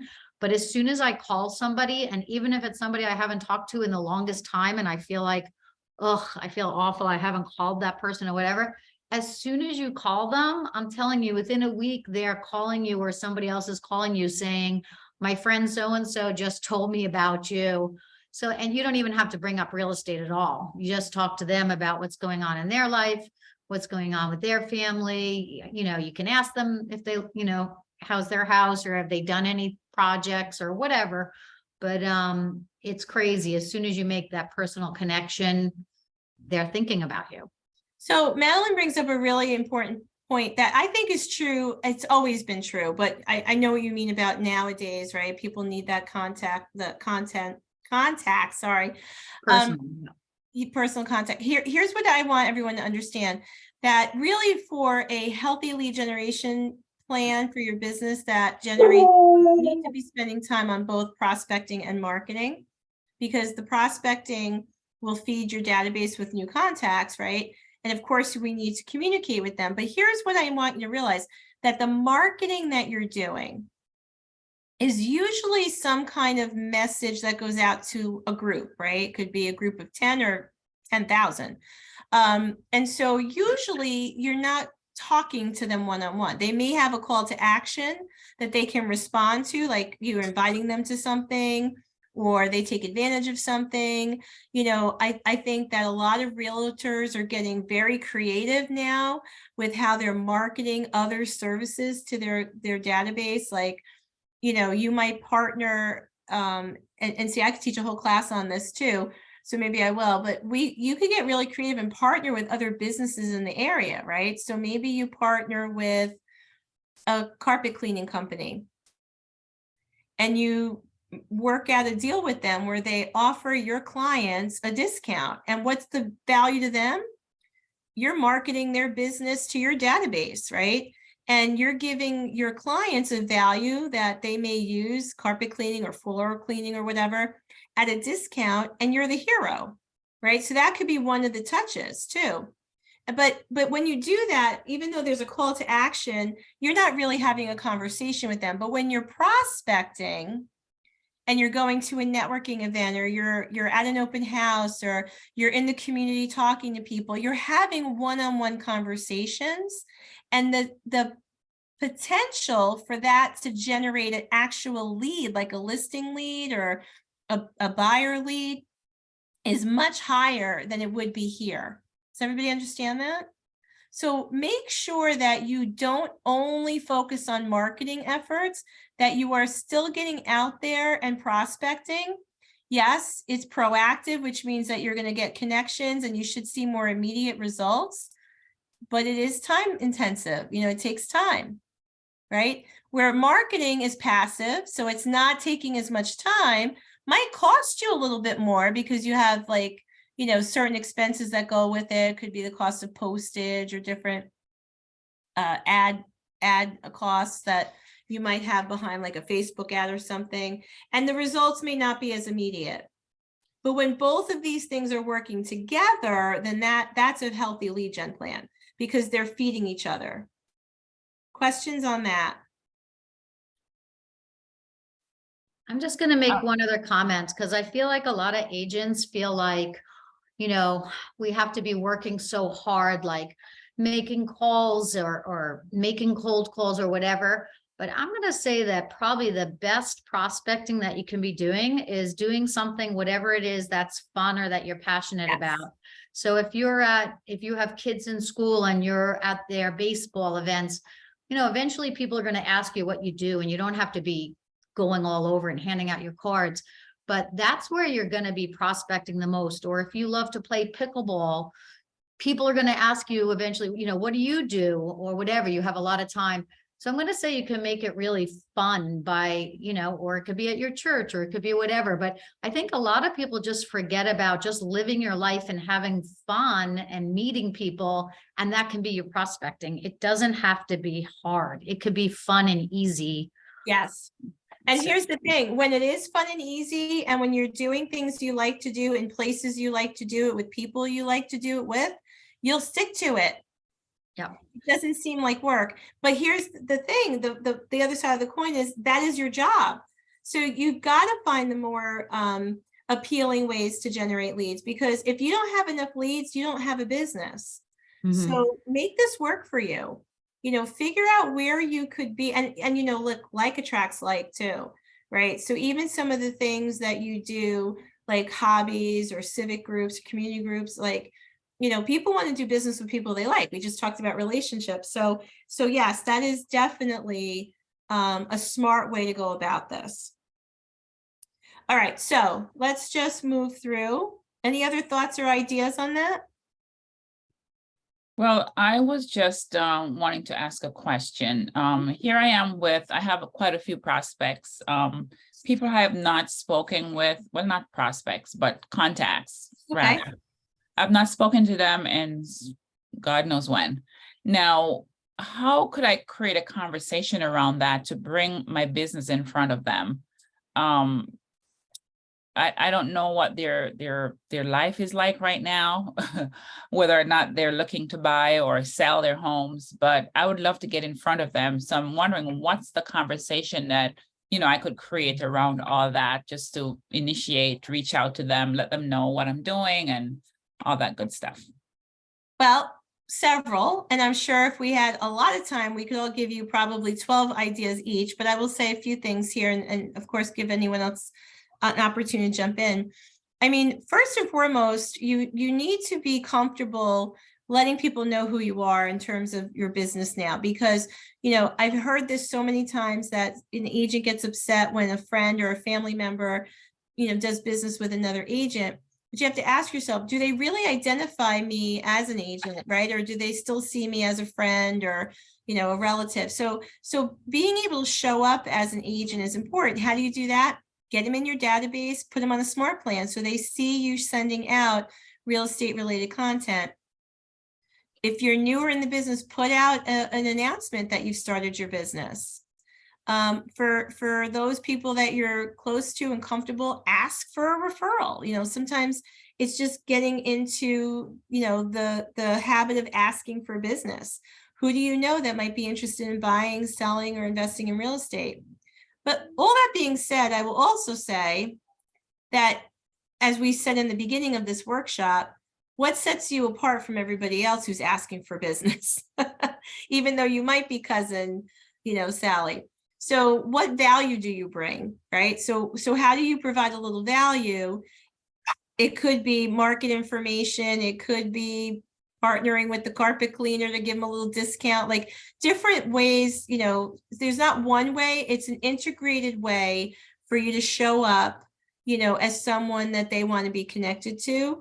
And don't be afraid to share, you know, if you're doing great things in the community too, because that's another way people may relate to you and want to do business with you. Also, a lot of our agents do great things in the community, and that attracts people to them. But I'd love to hear if anyone else has thoughts or ideas. That was a great question. Thank you so much. And I do get the idea of what you're saying.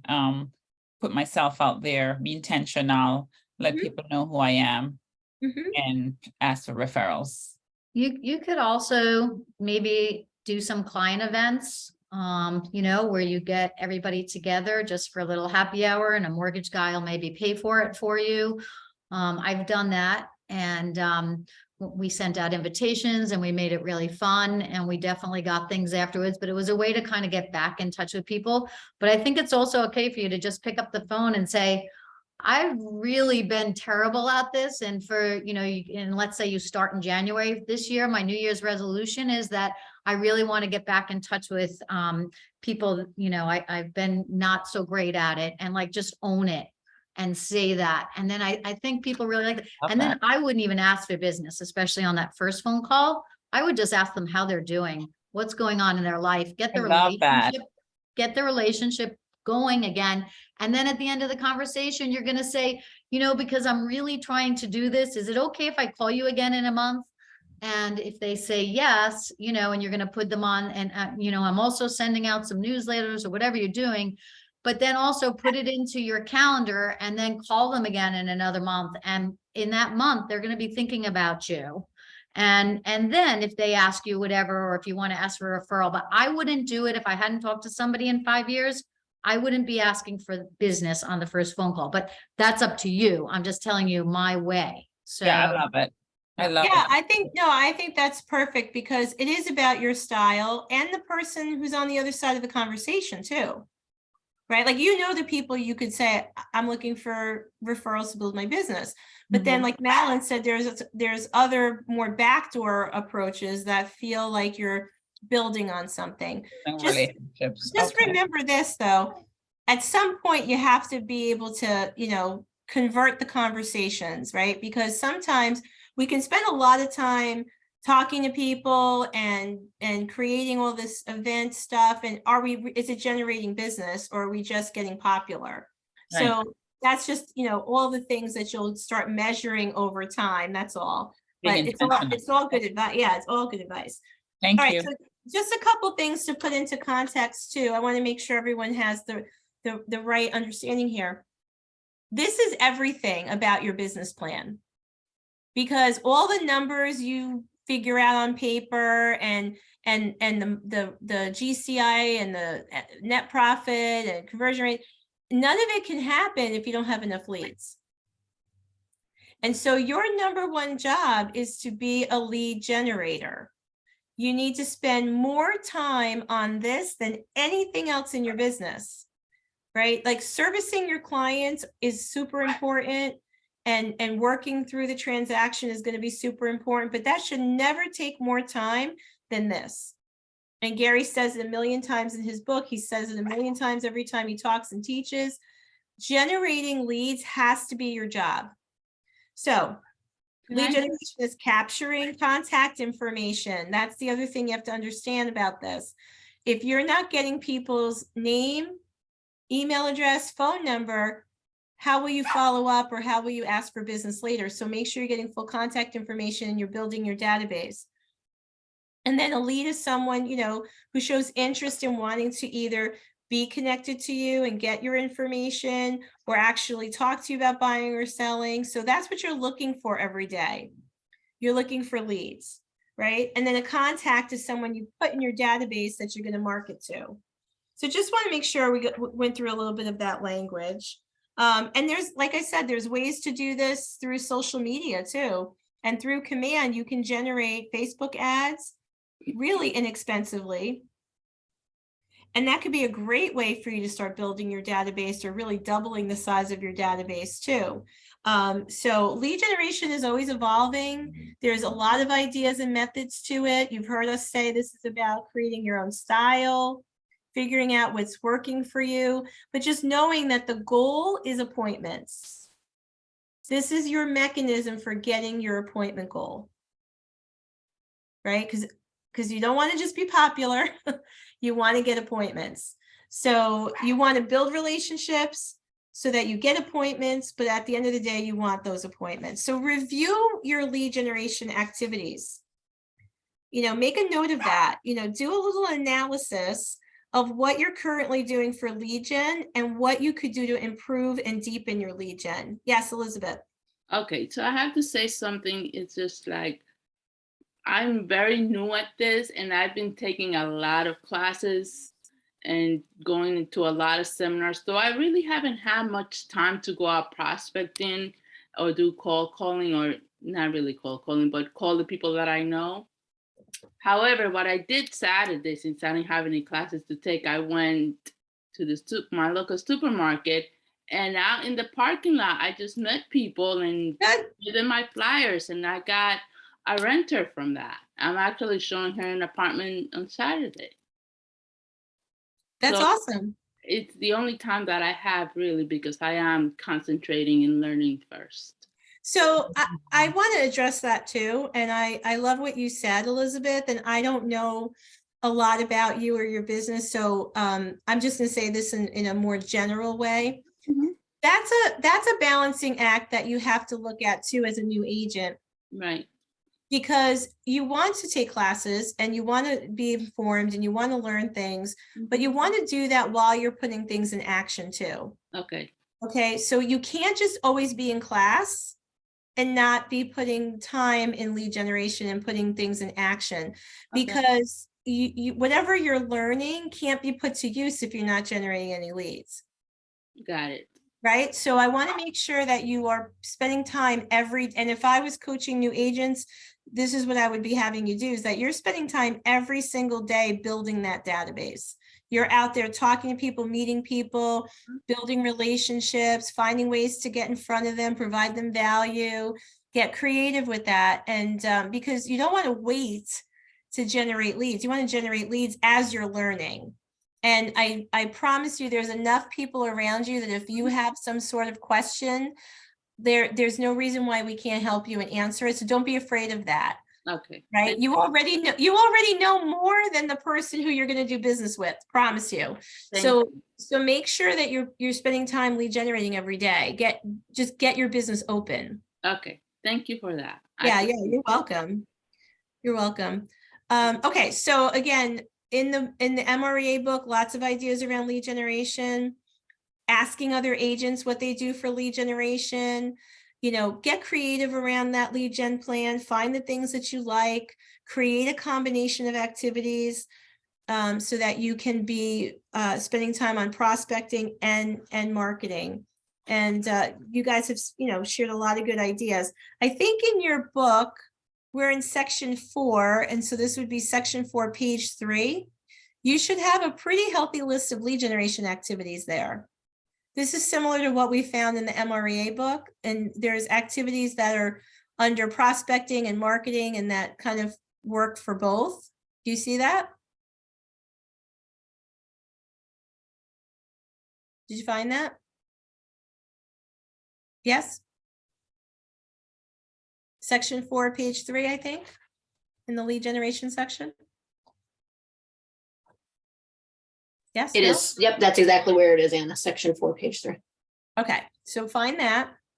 And you may want to come back to this page. What I would do here is I would put a check mark or circle, whatever I'm already doing. And I would highlight or put a star next to the things I want to implement.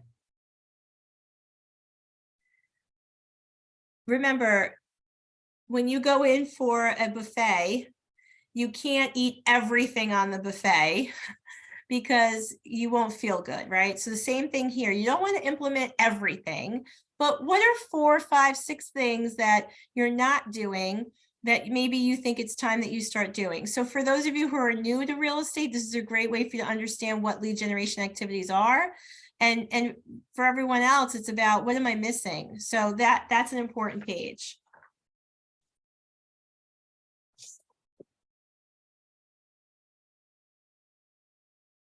Okay, the next slide, this is the rule of 4. This is updated annually by KW research, and it shows the top where 82% of business comes from, only 4 lead sources. So what do you think the #1 lead source is?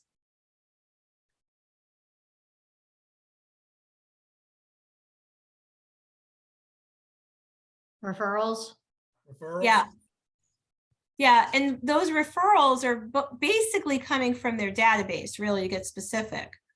You know, it's not an agent calling you with a referral. It's you getting, you know, calls from people that have done business with you before, or you're getting calls from someone who referred you to the, you know, the person who did business with you, referred them to you. So that's important to realize, you know, that building that database and really, you know, being in communication with your database, as well as the prospecting activities that generate those one-on-one conversations, that's really absolutely helping you build a big business. Now, if you were to analyze your own business right now, what are your top 4 sources? Do you know them? Right now, again, if you're newer in the business, I understand you may not have any history yet, right? But for those of you who have been in the business, are you constantly evaluating your top lead sources? And really, I think a lot of agents, when they do put their time in this, they have an aha that what they thought was their top lead source wasn't. And by not tracking this, you could be missing out on opportunities to turn up the heat in some areas and really like harness those opportunities. So reevaluate your top 4. You know, they would tell you to reevaluate your top 4 every year. I think in a changing market like we're in right now, I would reevaluate my top 4 every quarter and look at what business came in and where it came in from every quarter. So mark this page. You want to make sure that you evaluate your top lead sources on a regular basis. Any question on that? No, but we keep track of that. I think it's one of the most important things that you can keep track of. So Yeah, for for sure. every single deal that we have, we keep a thing in the Google Drive just so that everybody can share it and look at it. But one of the categories is going to be where they came from. And then we can look at it at a constant level, but it'll be whether it was a referral, whether it's my sphere or somebody on the teams, it'll be whether it was an open house, it'll be whether it was from our farm area, a sign call, internet call. And I totally agree. Some years, especially, you're more surprised than others on where your business is coming from. Yeah, for sure. For sure. All right, let's look at this next slide. This is kind of taking the database conversation and just dissecting it a little bit. So the first thing at the top, we are capturing leads, right? We've talked about that. We're doing lead generation. Lead generation consists of 2 parts, prospecting and marketing. We have all those different activities in each of those categories, and that generates the ability to capture leads, right? So those efforts should result in any one of the following: an appointment, a referral, or an opportunity to build a relationship for future business and referrals. Make sense?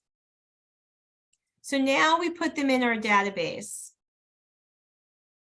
So this is where a lot of agents are disconnected. A lot of agents are out there doing things to capture leads, and they're not putting them all in their database. So please promise me that you will create a system so that all these leads get in your database. Because this is your bank. You're creating a bank here, right? And there are future checks to be cashed in here. And so it's a numbers game. The more people in your database, the more possibility you have for future checks, yes? So think of it like a bank. It's your data bank. Now, when you lead generate, we are putting them in our database, and this is the relationship management part, right? So we have these leads from relationships, we have these contacts, right? We strengthen existing relationships. So when you think about relationship management, you want to also think about, how do you categorize people in your database? Because not all those leads are the same. So with relationship management, like I had explained, think of it like a bullseye. What will you do strategically to move people through those levels of relationship so that they're more in the center, right? So this is where you're going to create ways to form relationships, strengthen relationships, and the communication you have with your database does all that. A lot of things we were talking about earlier. Yes? Yep. Now, the third step, right, is how many of these contacts can you get into a conversation around actually needing your services? Right? Because if all the conversations stay very general in here with a lot of marketing, you're not going to generate as many leads as you could if you started to identify who you want to talk to more often one-on-one and ask questions around what do they need or who do they know, right? And while I loved what Madeline said earlier about building a relationship, yes, at some point though, we have to get comfortable, maybe not coming right now and just asking for business, but getting into conversations that identify someone's need, right? So when you prepare them for that conversation, when you start to pick people out of your database that you're going to have a one-on-one interactive conversation with around a needs-based offering, that's where you start getting clients out of it. Does that make sense? So what are your thoughts on that?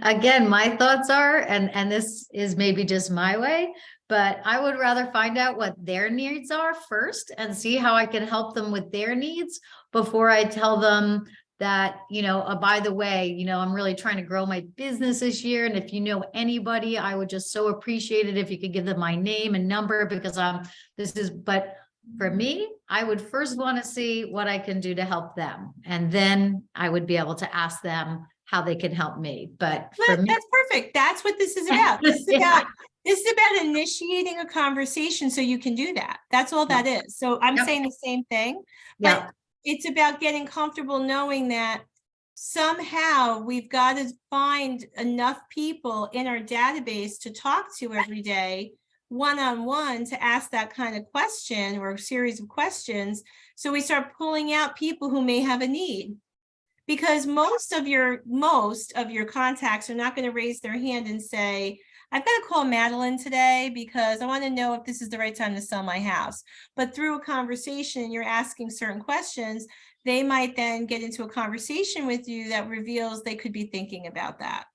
Right.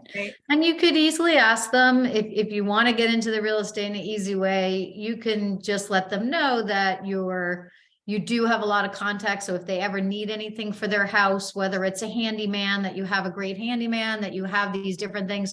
Because I do get calls from people all the time who ask me for, things like that for their house. So, I mean, that's an easy way if you want to bring it back to real estate, because everybody always needs somebody for their house. So if you do have people to refer, And you just have to make sure they're good people, but that's always the easy way too. Yeah. And see, what really needs to happen with your database, like I said, is not all your leads are created equally, right? So you have to learn how to create groups in your database, how to identify people who may have a need higher than others. And then that creates a different communication strategy. And so write that down, communication strategy, because the key to success in this is communication. Some communication is going to be done in a larger, more mass way, and other styles of communication be more direct. But how many people can you talk to one-on-one in a day so that you're having more targeted conversations that could produce leads? And the other communication styles are important too, because as you send out smart plans or mailers or do Facebook ads or whatever, that's also creating a layering effect, so that some people now are more primed to that conversation when it happens, or they may call you directly. So communicating with everyone in your database is the goal, but it doesn't mean you have to treat everyone equally either, right? So sometimes you're going to use those mass methods of communication to your advantage, while you also start talking to people one-on-one. So what needs to happen is organization. So write that down. I have to organize my database, because not everyone in your database is treated equal or created equal. Some people might be more reliable to give you referrals. That's why we had that 42% number there, or 82% number, sorry, with 4 resources. Some people might be past clients, so they think of you. Some people might be business owners themselves. That's another thing. When you're prospecting, are you getting to know other business owners in your community and getting them in your database? Because what do you have in common with the other business owners? What are they looking for? Leads. They're looking for leads too. So it's not so weird to say, I'm looking to grow my business, because he's going to look at you and say, me too. So how do you help each other, right? How do you do things to help each other? And so that's something else that I don't think a lot of agents focus on, is B2B kind of marketing, business to business. Yeah, there's nothing better than those BNI groups. If you could get in one, I've been in one for 15 years, but my BNI group, I get business every single year, and I also give them a lot of business, but that's the easiest place to ask, because we're all asking for referrals there, Sure. Yeah. Well, So when you categorize your database, right, when you separate leads into different groups, you can get very creative with this in Command. You can do your leads and contacts grouped in different ways that suit your strategy or suit a little bit more of your system or style. And then the benefit of that is you can target messages to these groups, right? So instead of sending out one blanket vanilla message to everyone, you can send out something that's much more relevant to each of these groups. Again, there's a lot of information. Erin, help me out here. Not only Eileen teaching, but I mean, there's just so much on KW Connect, right, that helps you understand how to use Command. There's Scott Leroy, fill it in the blank for Yeah, me. and honestly, if you go on YouTube, you can subscribe to the Keller Williams page on YouTube. You can subscribe to Scott Leroy on YouTube. And then when new videos come up, you'll get notifications that these groups that you subscribe to have new videos, and it can always keep you in the know of what's going on. Yes. Yeah. So when we say work, oh, go ahead. Sorry. I was just going to say that Command Con that I told everybody that they have to watch. One of the huge things they talked about yesterday was in Command, when you're tagging your people, like this one group was amazing at it. So they have like 1 million different tags. And I mean, it's anything you can think of, but they'll tag people down to, they said like cat lady. So like, let's say you have people who have all these cats, they had certain things for them, and you can pull them up in your group. If you have Yankee people who are into the Yankees, you could send them schedules, you can do whatever. Like there's so many different great, like, so if you watch the YouTube or if you watch Command Con, they had a whole great section that somebody talked about. I think it was the Zold team, ZOLD, on all the tags they use in their Command database, which no other company has this. And then you can literally do something very specific for your people, whether it's they like to read, the New York Times, whether they have grandkids, whether there's like so many different things. And that to me yesterday was like a huge aha, that something that we have. I don't think any other database system does anything like that. It So doesn't. that, yeah, amazing. Yeah. Yeah, so, I know sometimes you may not know what to ask for, but, there's so much information available to you. Just, reach out to Eileen. She'll also point you in those different resource directions. And really so many ideas around this, because when we talk about working your database, remember, it's about getting a return, right? You want to see that it generates some leads, but there's a million ways to do it. But the goal is to be top of mind. Right. So that's why this slide is important, because that's where the 33 or 36 touch plan comes into place, because you've got to put it out there so much so that when someone thinks of real estate, they think of you. Right. And don't be afraid of the frequency. You need the frequency to stay top of mind. You need to be able to show up enough times. Now, I think this is in your notes. Maybe it's on page 9 in your book. Not only do you need to show up enough times, but you need to show up enough times with enough people. So, when you have a database of 200 names, you're going to work no harder to show up 36 times than you do with a database of 2,000 names. Right? So that's what I want you to understand, is you've got to keep feeding the database, and you've got to put it out there enough times. You got to be consistent with the touches.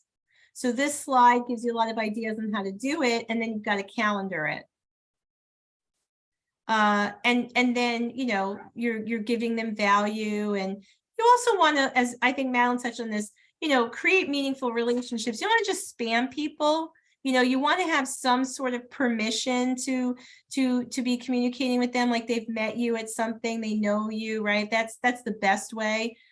You will find some people get into your database because they downloaded your app or went on Facebook and you created some kind of lead capture from that. And that's fine, because there's still an opportunity to move them through to relationship, and they got there because they wanted something you were offering. So there's permission in that. So this is such a big part of your business plan that right now, I think you'll see on page 9, there's a section there, segment leads and contacts into groups. Do you see that? Hello. Yes. Oh, she's not on mute. Diga, mami, todavía estoy en la clase. Okay. I want you to take a few minutes right now and just jot down some ideas that may be coming to you from this conversation. What different categories might you set up in your database? That's what the box is asking you on page 9. What would make sense for you? How would you want to organize your database? What different groups would you like to have? Jot them down. And then on the next page, you should see this slide at the top. Yes. Underneath that is another area for you to jot some ideas around, like what here do you see, do you like when it comes to maybe something more specific like events and parties, because we're finding that is bringing a lot of success to agents across the country. And I think, like we've heard here about the power of connecting and the power of relationship, that being able to do that can really be powerful. So is that something you would like to put into your business plan for 2023? And if you could, what kind of event would you like to have? Like some people do barbecues and they give away pies at the holiday, or they have an ice cream social, or whatever. So what would you like to see in your business plan? So I am going to give you a couple minutes to do that. And I'm just going to go off screen while you do, and I'll be back with you in just a couple of minutes, like 3 or 4 minutes. So take the time to jot some ideas right now.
Okay, what are some new things you've come up with?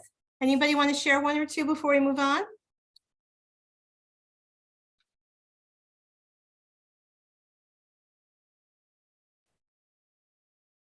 Or were you playing Wordle while I was gone?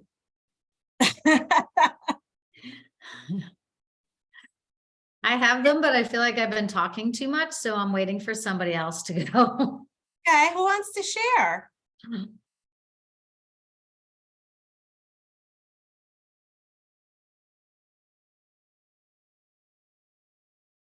Okay, we're going to encourage you guys to come out of your box because that's how you meet new people for your database too.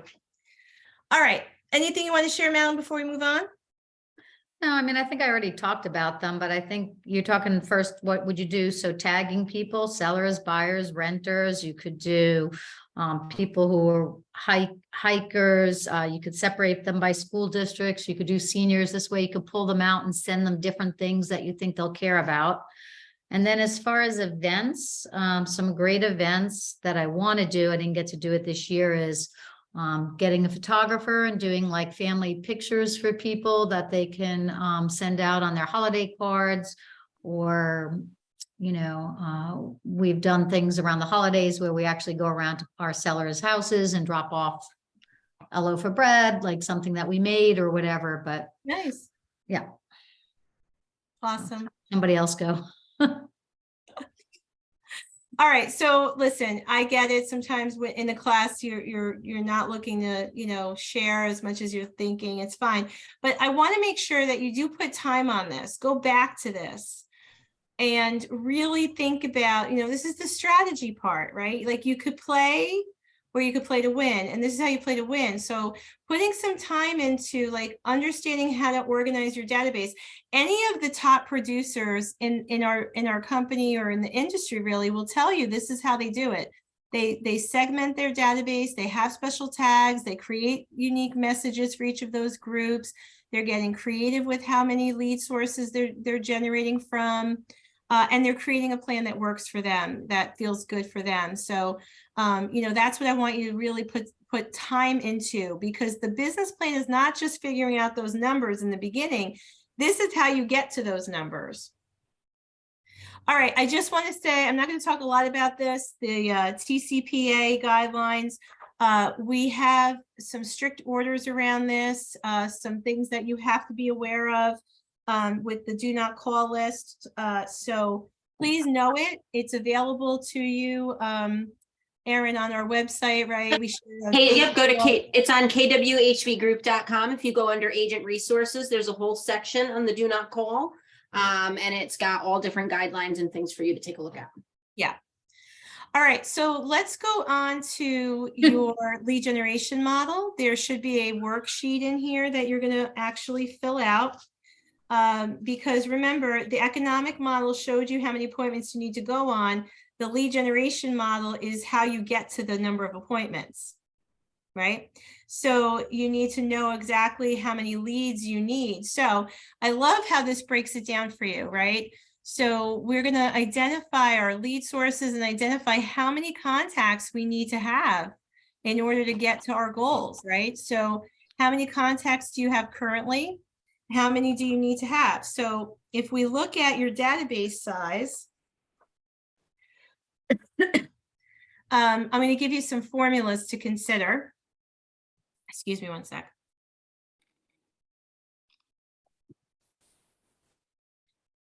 Let's just work on an assumption, right? So I'll just give you some things to consider. If you have 500 contacts in your database, right? You even want to scratch this out on paper. I'm sorry. If you have 500 contacts in your database and you create a 36 touch plan, so they're receiving something from you 36 times a year. The research shows that 6% of the people in your database are probably going to buy or sell with you. Does that number surprise you?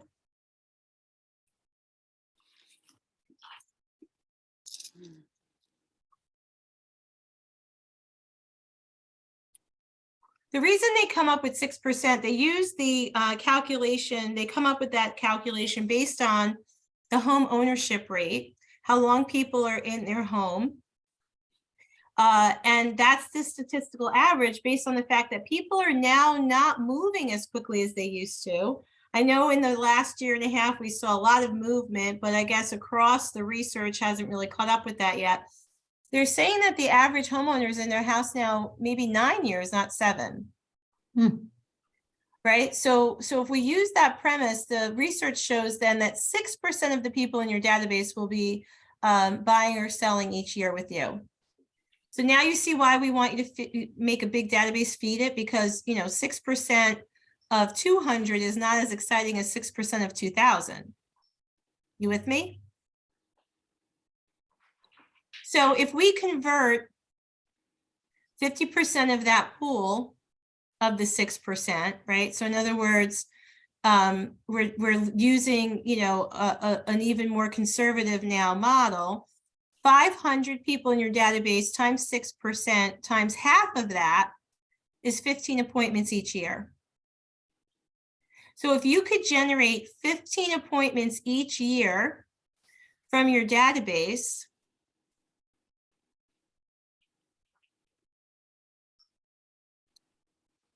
times the amount of your average commission, which we said we'll use like $10,000.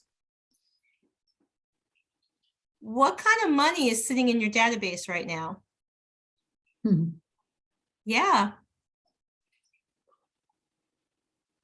Now, what kind of money is that? $150,000? Yep. Yeah. So that's with 500 people in your database. What if you had 1,000 people in your database? That's $300,000. Do you see how the lead generation model and the economic model have to be married? Do you see how the more strategic you get and more creative you get with your lead gen model, you might find that you could even have bigger goals on the economic model? So I want you to go back and work on this. How many people are currently in your database? How many people would you like to have in your database? Because if you do the math based on the number of people you have in your database that I just shared with you, will you hit your goals or not? So if you find that you won't hit your goals, where does your database need to be? Any question on that? Be tracking with me? So another goal you may need to set is the number of people you want in your database. And how will you feed that each month to get to that number? The sooner you get to that number, then this stuff really starts kicking in. I see wheels spinning. I can smell smoke burning. Any thoughts?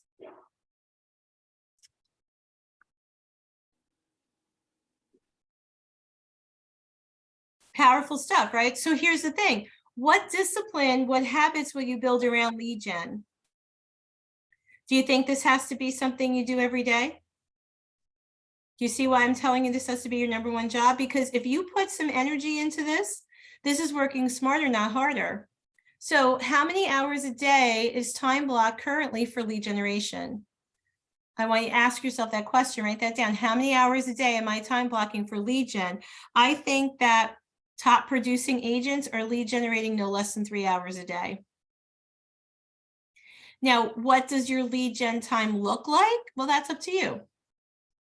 Some agents are hardcore on the phone all day for 3 hours. That's what works for them. They're calling their database, they're having conversations, they're sharing information about the market, they're asking for referrals, whatever. That works for them. Some agents spend that time doing other activities with lead gen, but everything we've talked about in this section has to come into play that make sure you're not spending more time marketing than you are prospecting, right? Because the marketing stuff, like if you spend 3 hours just putting together Facebook posts and ads and mailers and inviting people to things, that's great, but you're not having as many one-on-one conversations. So you've got to make sure you're spending time doing that too. But you can design your lead gen any way you want, as long as it results in getting you that number of appointments. Make sense? So this will take a little more time that you'll have to spend on this, right? So lead generate every day, figure out how much time a day you need. So it gets you to your appointment goal. That's the complete sentence. lead generate every day, and make sure I get my appointment goal. So it has to be time blocked. We would tell you the best time to lead generate is in the morning, because that's when we tend to be a little bit more alert, when we're at the top of our game. I realize some of you have different schedules. This might be a business you're building and you still have another job. So maybe it's in the evening, but be consistent with it. Be prepared. These are some lead generation best practices. Be prepared. Don't spend your whole lead gen time getting ready. Don't spend your whole lead gen time figuring out who you're going to call. Be prepared ahead of time, so when you're in your lead gen time, you're really making contacts. And take notes and make sure you follow up, because that's where a lot of agents lose business. They have great conversations and then they don't follow up. And the fortune is in the follow-up. So you have to track your lead gen. You can use Command to do that. All the people in your database, you can open up their contact card. You can take notes in there. You can set tasks and reminders. So I want you to really find a way to connect with Command. So that is the way it was designed to be your command central.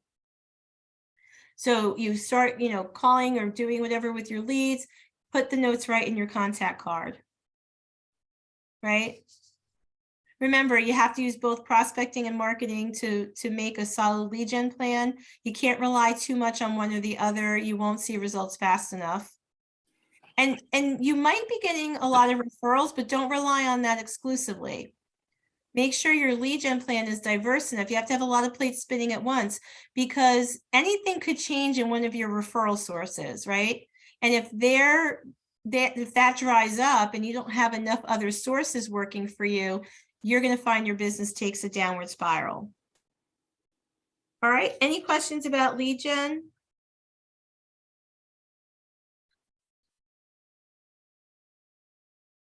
Talked about a lot of stuff there. This is where your 411 could come into play too, to help you get organized on the activities that need to be top of mind. So real quick, write down any ahas or action steps you have from this whole lead gen conversation. We talked about prospecting and marketing, lead gen ideas and activities, lead sources, feeding your database, organizing your database, communicating with your database, scheduling lead gen, best practices, how to use Command, right? So right now, write down your ahas and your action steps.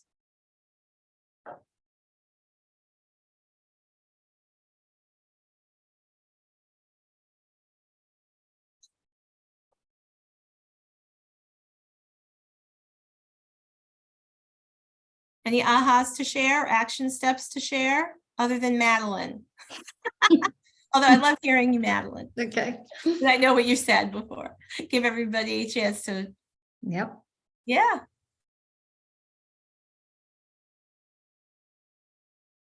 Any ahas or action steps? This is really very detailed and informative. There's a lot of parts to it. I'm excited about it. I'm excited to start putting my leads, going on Command and getting my leads in place, and reaching out and taking action. Awesome. I'm excited to hear that. Good. Thanks. Okay, good. Listen, it takes a couple of times to wrap your head around a lot of this. And, this course is designed to be taught in a full day. And, I'm trying to give it to you in a few hours, because it's hard to teach for a whole day. I know a lot of us, can't always be in a classroom all day long. So, play the video back, take advantage of the resources, feel free to reach out to me. We're going to move a little quickly now, because that first section really needed more of the time, but we're going to move a little bit more quickly. So let's go into the budget model. And again, just keep breathing through this, because I know not everyone loves the numbers part of this, but this is part of running a profitable and healthy business. So this is the third model that, whether you want to believe it or not, it's already happening in your business. You have a budget model. It's just whether or not you're really connected to identifying how the cash flow works. So we talked about that 30-30-40 model, and the budget model reflects the money you make the money you spend, and the money you get to keep, basically, right? So your budget's a planning tool. And this is something that will take a little bit more time. And the reason why I don't spend a lot of time on it here is because you need to know your expenses, and not everyone does, or not everyone comes to this class prepared with the expenses. So one of your actions, I'm going to give you a couple of actions on this section, is if you don't have a budget, if you don't know your expenses, you need to, well, let me clarify something. Some agents think that they have a budget, but what they really only have is they track their expenses. Those are two different things. So I want to say you need a budget, which is a planning tool that you would do now for 2023. You would project, create a pro forma of how you're going to spend your money. And then you're going to be accountable to that budget, right? Which means you don't just put it away in a drawer, you refer to that budget, and that's how you make decisions about how to spend money. So the planning tool then becomes the management tool. And then you track it by comparing your actual expenses to what your proposed budget was. And you do that monthly. And you review it probably twice a month. You review it in real time, and then you look at the total monthly picture. So that's how it becomes the P&L, right? Profit and loss statement. So a P&L is looking at the money coming in against the money you spent. And hopefully you're not negative. Because, you know, one of the biggest things that impacts your economic model, or your budget model, I'm sorry, your budget model is, and this is one of the biggest impacts of cash flow in general, is timing, right? Sometimes money comes in your business at different intervals, and it doesn't always come in equally. Am I right? Some months are healthier than others. Yet your bills have a horrible tendency to want to be paid on time every month. Yes? So you have to figure out how to create enough cash flow so that you're covering your expenses whenever they're due. That's why tracking is so important.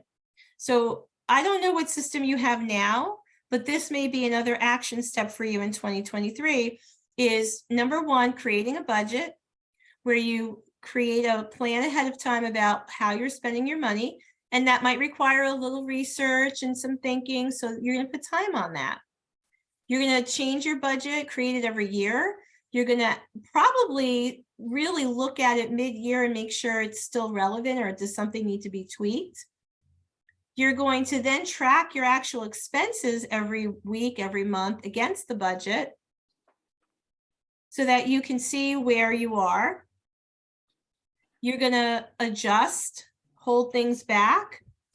And remember that the mindset here, when it comes to your money, is investing your money, not spending your money. Because if you think about your business in that way, if you're just expensing and spending money, you're not asking yourself enough of the right questions. But if you want to invest in your business, then whatever you spend your money on should bring you a return. So you're automatically going to ask yourself different questions. So for example, someone's doing a trade show or some kind of community event or something. And if you're just spending, if you have that mindset about, well, it's the cost of doing business, I have to spend money to make money, you're just going to write the check and say, okay, I'll be a vendor. But if you want to invest your money and you want a return of that back, before you write the check, you're probably going to ask them some questions. Like, who comes to the event? How many people come to the event? Where will I be? What will I get to do? Can I have something? Can I give things out? Can I, give away a drawing to get people's contact information, right? You're going to ask questions to justify, is that a good use of my time and money? Will I get leads from that? Does that make sense? So your budget model is really important, because this is how you create really ability around assessing whether you're running a business efficiently or not. I will tell you, Rosemary and I both have consulted agents that, when you look face value, I mean, highly successful agents, right? Making, having big businesses and looking like they're making a lot of money. And then we go through their financials, and their profit margin, where it should be at 40%, is at like 19%. And the reason for that is because they're just not tracking what they're spending money on the way they should be. And we help them see that they can create some efficiencies. They can stop spending some money in certain places. Because if you're tracking where you're spending money, you can also look at, is it giving me a return? In terms of lead generation, you could spend $3,000 generating leads here, right? But maybe if you took that same money and invested it over here, you would generate twice as many leads, right? So just because you spend $3,000 on lead generation, you have to really be clear about, is it producing a high value of leads, or could I take that same amount of time and money and put it somewhere else and it produces better leads? But you can't have those conversations with yourself if you don't have something to look at.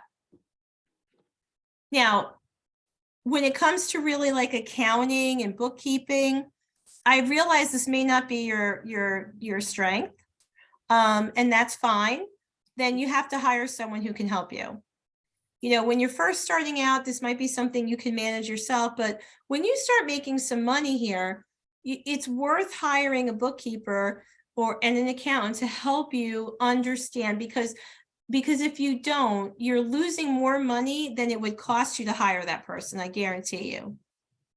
So give yourself the structure you need to really be successful. Now, when it comes to tracking your expenses and your budget,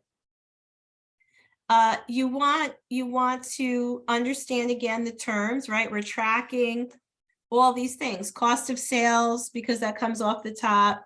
We talked about our gross profit. We're looking at operating expenses so we can have a net income. We went through this already. And we know this is that relationship or ratio. Okay, and then we want to get specific. So what is the cost of sales? For a lot of you, this is going to be company dollar or split with your broker and franchise fee and maybe nothing else. This is probably more of a team, right? Because this is the millionaire real estate agent model. But then when we get into operating expenses, you've got to be clear about what are your operating expenses. And the more specific you are, the more clear you will be. I'm not a fan of creating a lot of like bucket categories. I personally, I don't like to use the word hate, but I personally hate the miscellaneous category on someone's budget, because what is that? Right. And as that miscellaneous budget gets bigger and bigger, I'm going to start pulling it apart because, there's no clarity in that. We want to analyze and say, okay, that was marketing. And even in your marketing budget, I would create subcategories, right? So you get super clear. How much are you spending on social media advertising? How much are you spending on mailings? How much are you spending on events? So break it down so you really have the details to know where you're spending, and that helps you make better strategic decisions. Okay, so there are, again, I'm going to go through this quickly. This is one of those things you should really look at. Because again, every one of you has a business on a different level right now, but there are some benchmarks. There are benchmarks that Keller Williams even gives us as a market center to look at. Basically, the benchmarks are what percentage of your overall company dollar, or GCI in your case, should be spent on certain things. And so that's something you should look at.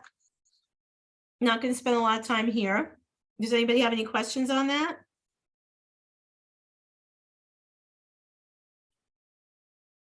Does anybody have any questions about, so when we look, I'm going to go back a minute. This is the budget. When I talk about your budget, we're talking about this, right? All your operating expenses. Does anyone have any questions about what categories are in operating expenses, like what constitutes an operating expense?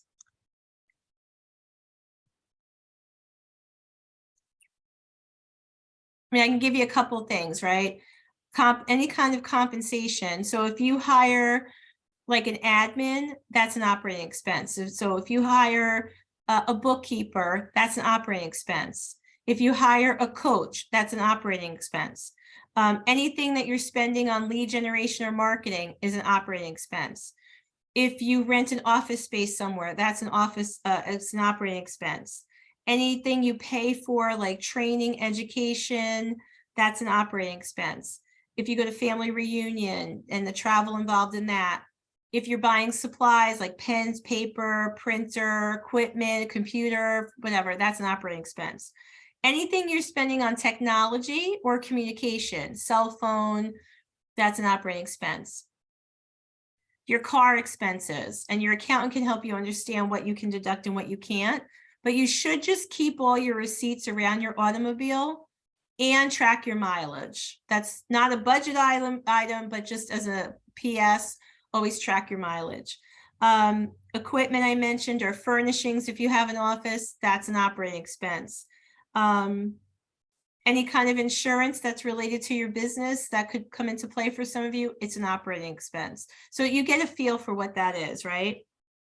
So that's all your budget. That's now you're creating a line item of budget items. And that's how you're going to predict what you're going to be spending money on going into this year. So that's where the MLS and all those other fees go. Yes. Any fees or subscriptions, that's an operating expense. Yes. Yep. Any other questions about that? So remember the ratio 30-30-40, about 30% of your GCI should be operating expenses. And this is an example of a P&L that we have templates that you can download, right? Erin, where are they found? KW Connect should have these templates. Okay. So there are actually templates that you can download into like QuickBooks or create an Excel spreadsheet. We call that a chart of accounts. And this is just some basic bookkeeping. And this really, especially for those of you who are just starting in your business, this can be very simple. For many, many years, I've been an entrepreneur for many, many years. I just did my own thing on an Excel spreadsheet. And then as my business grew, I, did it in QuickBooks. But it's tracking the income coming in, profit. In your case, taking off cost of sales to get your net profit to your business. And then starting to list out all your expenses and categorize your expenses into groups, because you need to be able to analyze this to make better decisions going forward. And you're going to subtract your expenses from your income. And, we hope that you're positive. That's the goal, right? We want you to be positive. Now, there are some things here, and not to overcomplicate this conversation, but just because I know you're going to go through this more, you see here below the line income and below the line expenses. This may not really relate to your business right now, but what that is after you've looked at what your money coming in is and your expenses, especially like this is the case in a market center, after expenses are paid out, that money that's left is the business's revenue, right? So by the way, if you're putting yourself on a salary, you're an expense, okay? But if you're not putting yourself on a salary and you're taking money out of the business, right, for different things, that's a below the line expense. So in other words, you're taking it from the profit after you've done all your expenses. That's what we mean below the line. And in a market center or in a very large team, there could be below the line income. And what that is just some ancillary income that comes in that's not related to your business of the real estate transaction necessarily, right? So I'll just again, to give you some context, might not relate to you right now, but let's say you have a team and you have an office which you could work with us as with the Market Center, and you could create like a mega agent office. So you're still a part of our Market Center, but because of the size of your team, you rent a small office somewhere else, and we go through the process for approval, and now you have this mega agent office somewhere else. And maybe you have an extra space in there that you want to rent out to an attorney or even another agent who's not on your team. That's an example of below the line income. You would put that in here because it's not related to the real estate transactions, but it's income to your business. So that's something you want to track. I hope that makes sense for you. Any questions?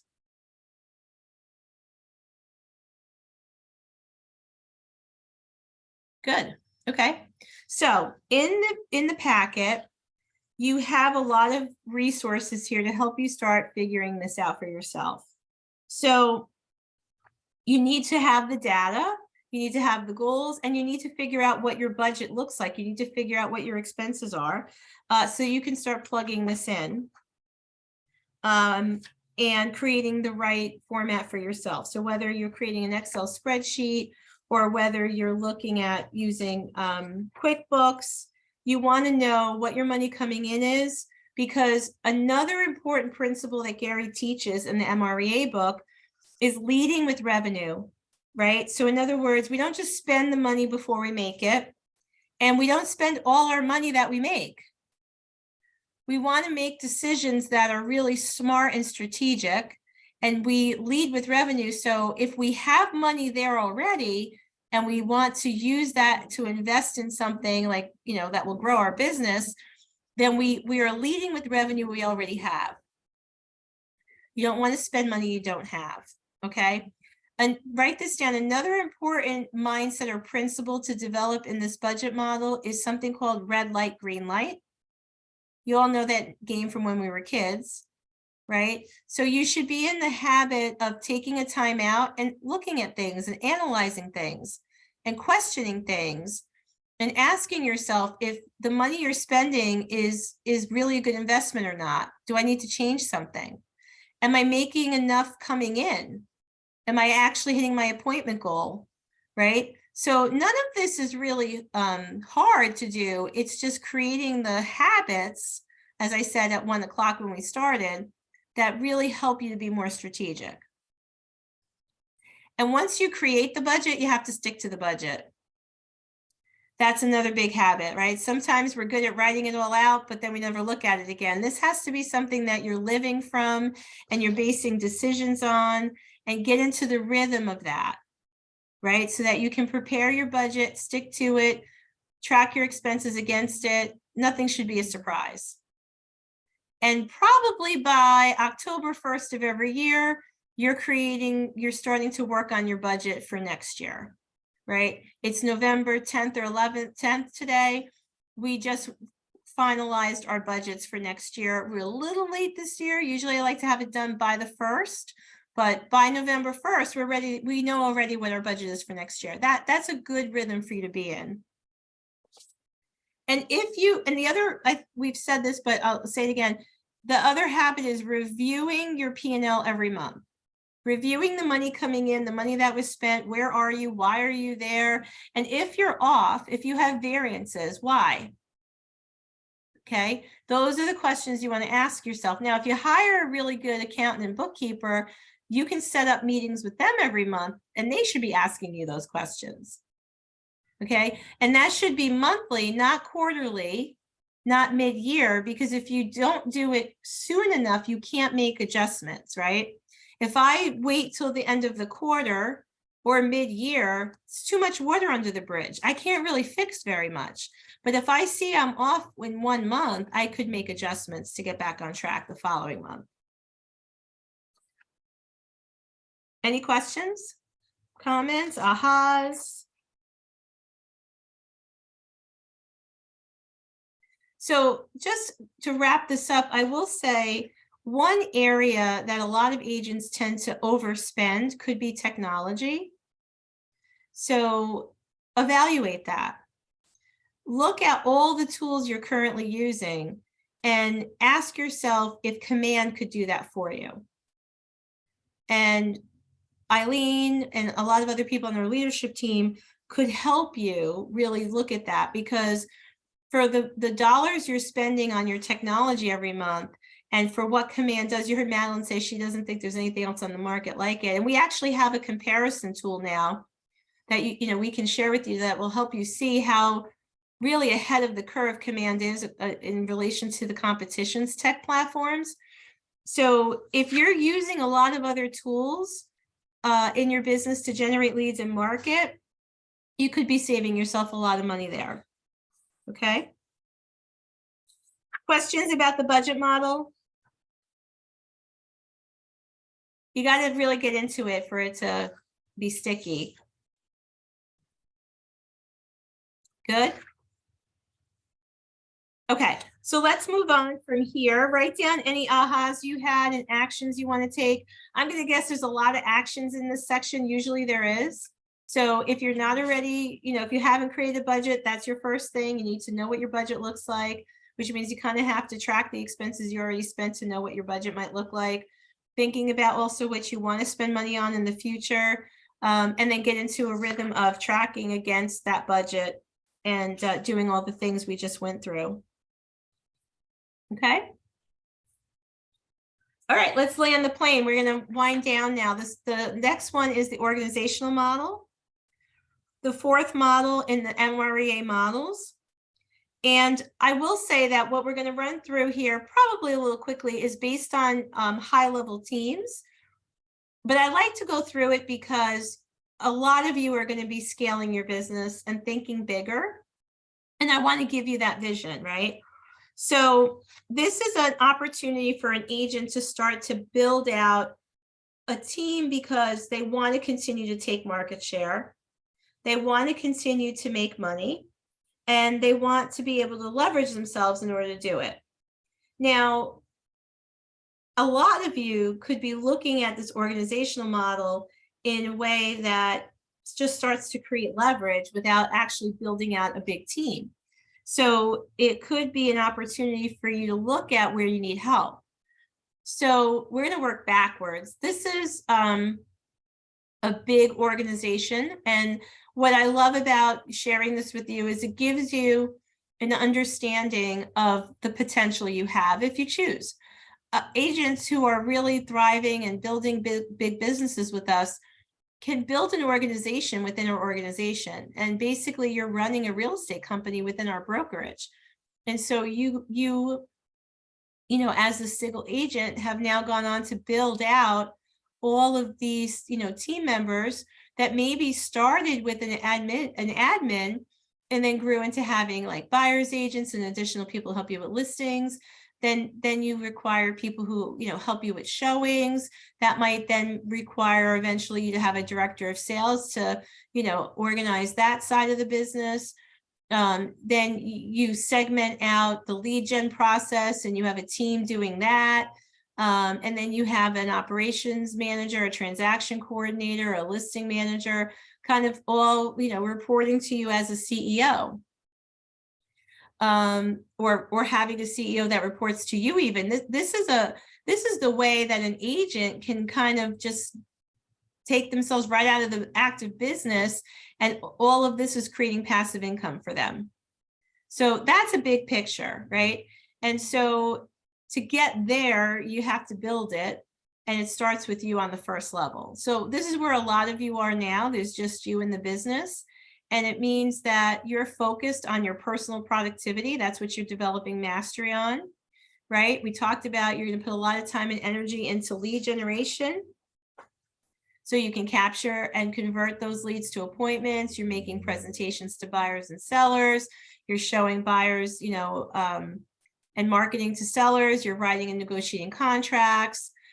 You're coordinating the whole sales to close process, managing your money, right? Mindset. So this is what's happening in your business as a single agent.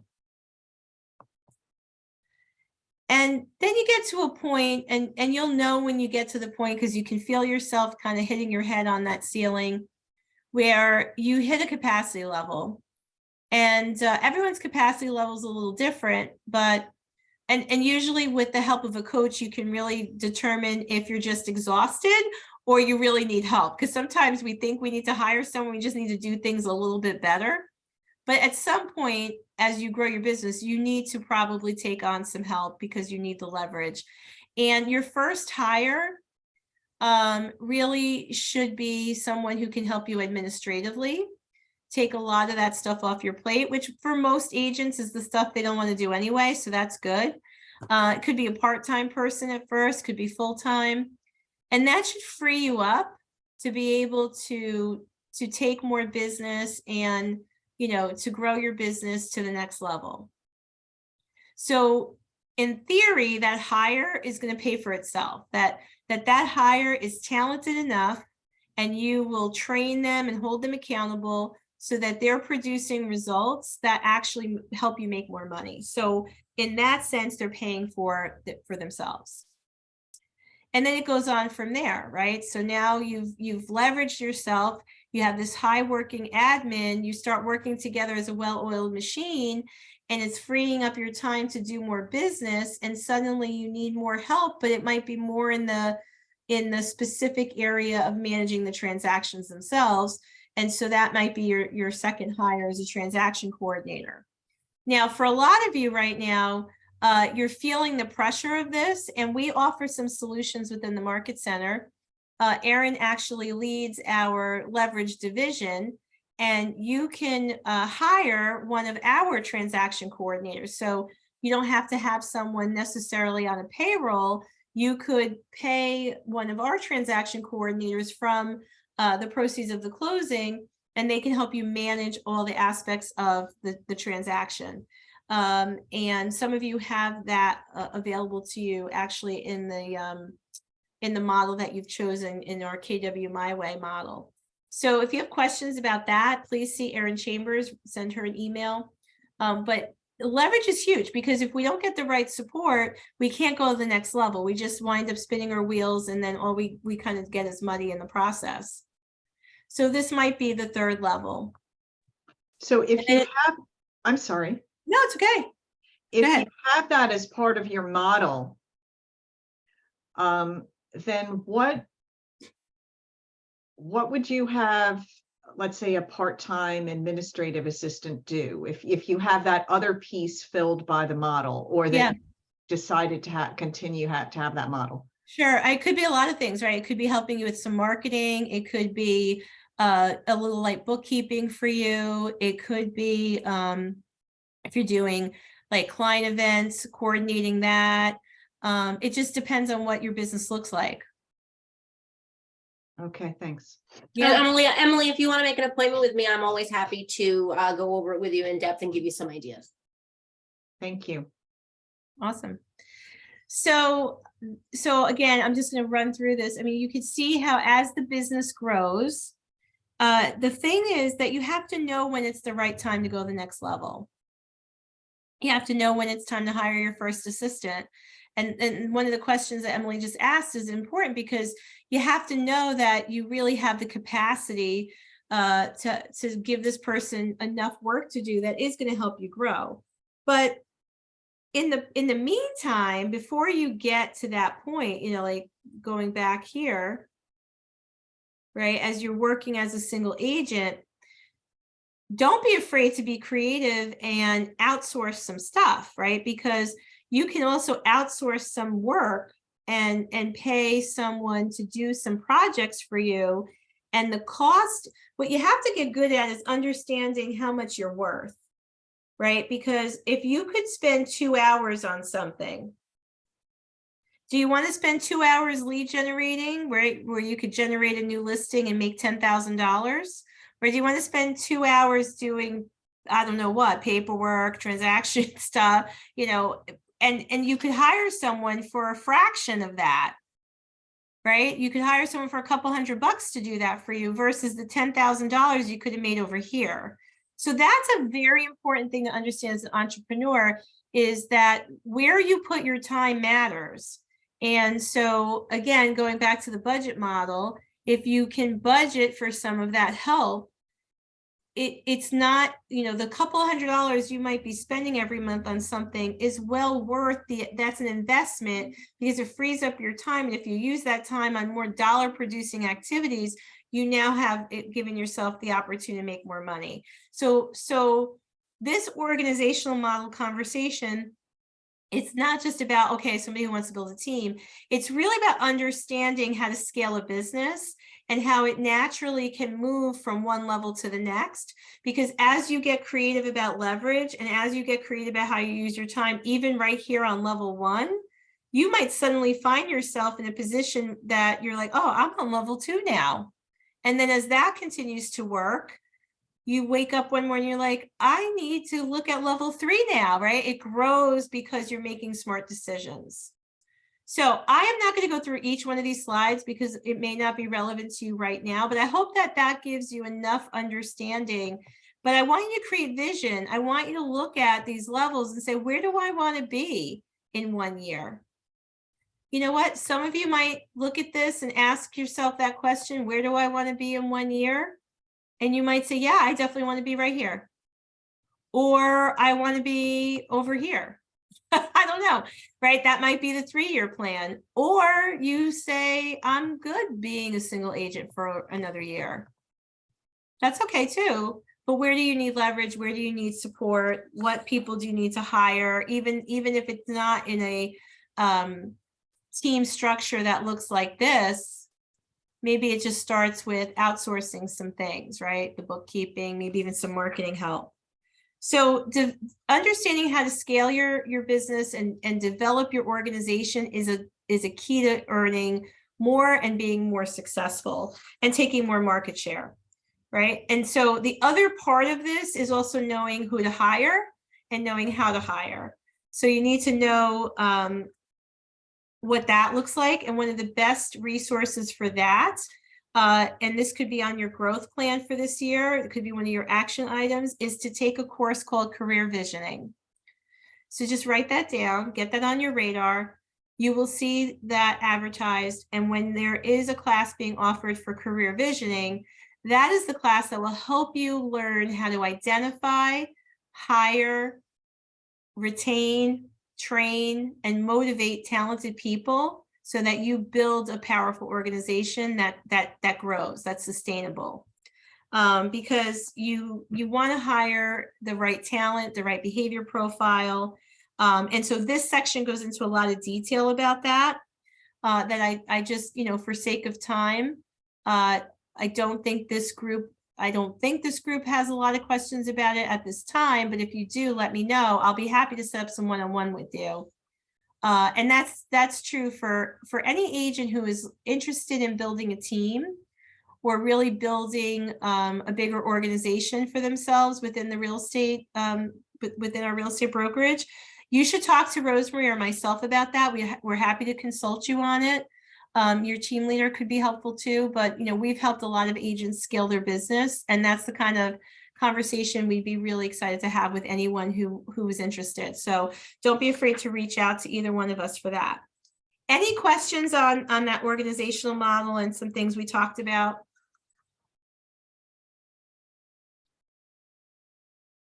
Okay. All right, so it looks like we are going to go right till 5 o'clock, but not after, I promise you that.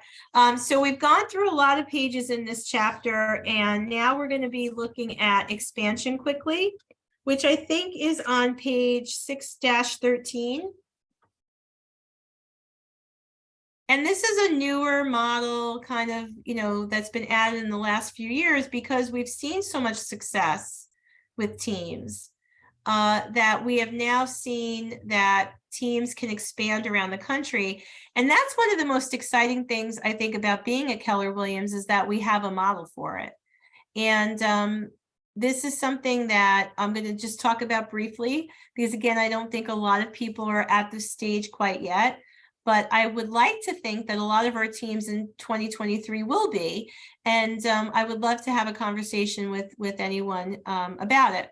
So basically what this is a team who's working well at a high level in their local market can partner with a market center and an agent or agents in another market area and create what we call like an expansion we call it an expansion team.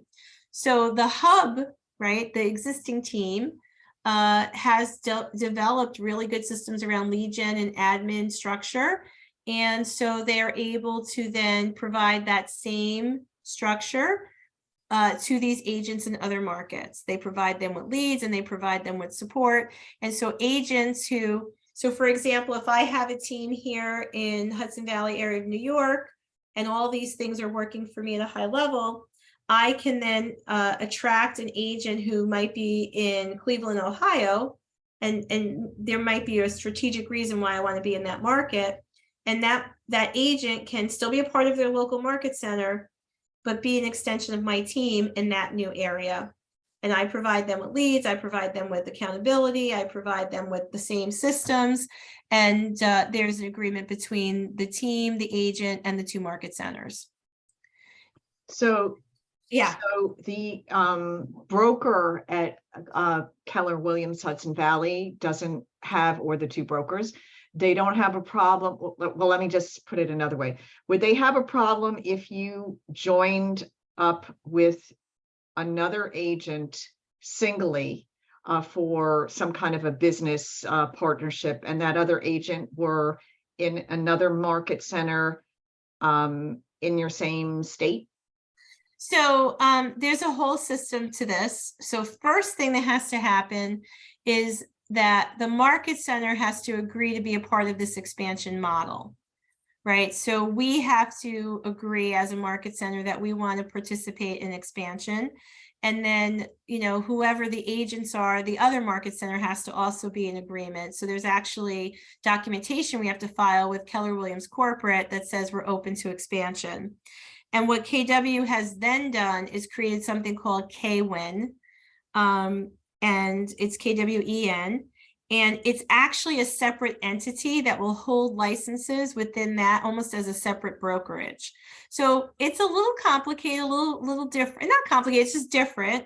And that's why I'm not going to go through a lot of details here, because I'm not sure who's really at that point to either expand out or expand in. But the agents are still a part of their market center, but in terms of like, you know, the MLS and holding the license, they have to be in a separate entity called KWIN, because that's what creates the continuity and that's what creates, you know, things being run the same way. So I just have one question. Oh, sorry.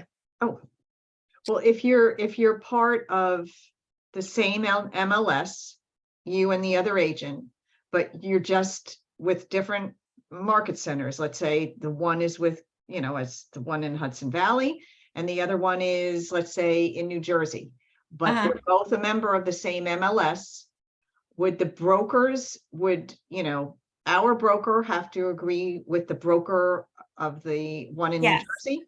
Yes. They'd have to have a conversation. Yes, because as an agent, right, you're working under the brokerage, so that broker would have to agree.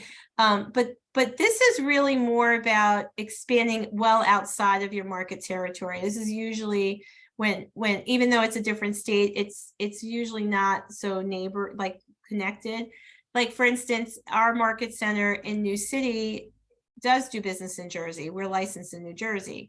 Our market center in Middletown, Orange County, is also licensed in Pennsylvania, because those are neighboring areas. So we've created ways for the agents to expand a little bit on their own without having to do the full expansion model. But, you know, you might find an agent who has a team in California wants to expand into New York or Florida into New York. And that's where this conversation really comes into play. I just have a quick question on that. Yep. Let's say you were to do an expansion team thing in Florida. Would you also have to get your Florida license then? Or are you going with the agent down there because they have their Florida license? Or does the expansion team also have to have that license? I don't think you do, because that's the benefit of having KWIN. Okay. That's what bridges that. So your agent partner in Florida is licensed, and you're licensed in New York. They're doing the Florida business as part of your team, and that's why it runs through the KWIN. And then there's company dollar that comes back to each of the market centers. Okay, So for thank the purpose of this conversation, I want to make sure everyone kind of knows what this potential looks like so that you could do some future planning.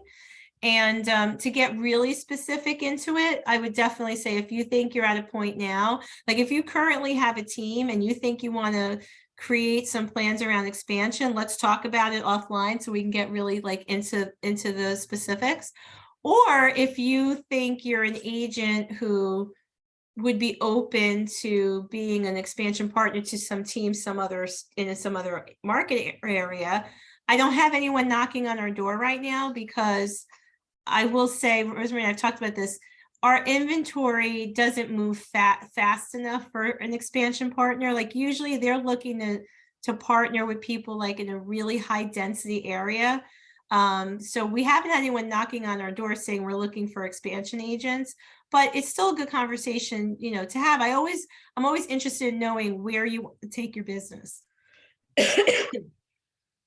So how is it exactly working? And I mean, just roughly, if you're partnering with somebody in Ohio, is it because you're hoping to get referrals from people in Ohio?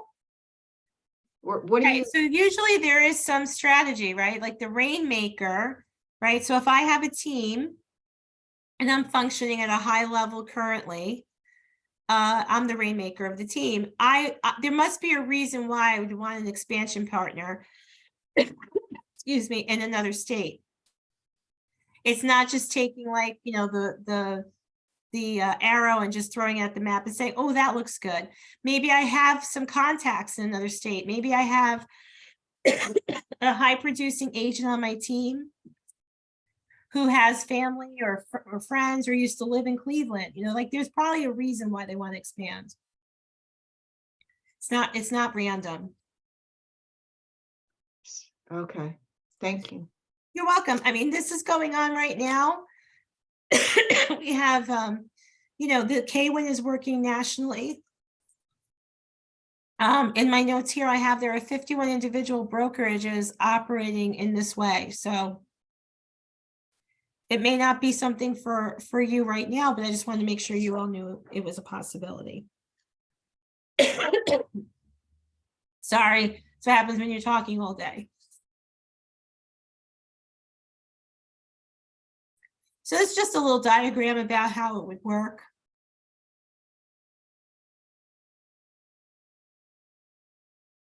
So the hub would be me, right? The rainmaker in my team.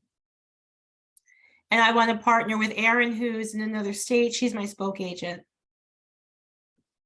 She's still a part of her local market center, and so am I. But I'm creating this platform for her where she can still benefit from what the market center offers. And I'm getting this from the K-Win. And that's what's allowing us to have a great experience and grow and maybe even recruit more agents to the model. So it's definitely innovative, but I will say we're seeing more and more business being done by teams across the country than we are individual agents. The team concept is really taking off.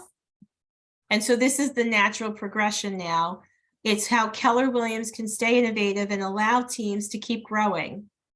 And, you know, partnering with agents from other areas mean they get to take market share, and they're basically creating, you know, mini brokerages underneath the main brokerage here without all the liability. So it's pretty radical and exciting all at the same time. All right, so this tool here, just to wrap things up, can help you start kind of putting some thoughts on paper around your organizational model that right now might just be you, and that's okay. So I love this summary, so I would definitely take a look at that. And right now, just jot down any notes that you have about this section. Maybe it's to sit down and just do some future casting and look at those different diagrams around the 7 levels and ask yourself, where do I want to be in a year from now, 2 years, 3 years, 5 years? Do I want to be a single agent forever? Do I see the value in expanding to to a team? Do I see then, if I already have a team, the value in expanding outside of my area? Like what do you want to see in your future? This is how you can, draw it out. And you'll see that in the back here towards the end, there's different places to take notes and create your own version of an organizational model. Because here's the thing, right now, even if you're just one agent, you're doing everything in your business, right? So how long do you want to keep doing that? So that's where the conversation comes into leverage. So if you call a staff meeting, you're going to sit in every seat, right? You're the agent, you're generating the leads, you're converting the leads, you're servicing the client, you're doing the marketing, you're doing the accounting, you're doing this, you're doing that. So that gives you the ability to create vision around where do you want to see more help coming in. All right, so any questions, final questions, ahas? It looks like there are quite a few slides here that are not in the book. Am I right? Or, I mean, Oh, in other words, okay, so I have the book and there are what, 132 pages in this PDF that we all have here that you've been working on, showing us. Mhm. So I'm just trying to determine if I should be printing most or all of this PDF if I have the book. That's really my question. I'm not sure what PDF you're looking at. It's different than the book? The book, the Millionaire Real Estate Agent book. Right. And then the PDF that we received from Erin. Right. So the book is a much larger conversation. And I would absolutely be reading the book to understand, like, what we talk about in terms of the first 99 pages of that book is a lot about mindset and how a millionaire real estate agent thinks. And what we mean by a millionaire real estate agent, whether that's your goal or not, it's about how you are thinking big. And then it goes into all the models and it really gives you a lot of content. This slide deck and the PDF that you have is specifically to help you take all that and rein it into creating a business plan. So you would use the two together, is what I'm saying. But this PDF is the workbook to create the business plan that is based on what you read in the book. Okay, so they're not really duplicates, but it's I wouldn't say it's a duplicate, but it is what we're going through here, and the PDF here is taking what you read in the book and putting it into action. Right. So it sounds like it would be beneficial to print probably a number of the pages from here, at least. Yeah. Oh, yeah. Yes. This is how you're going to build your business plan. Yes. Yeah. Any other thoughts or questions?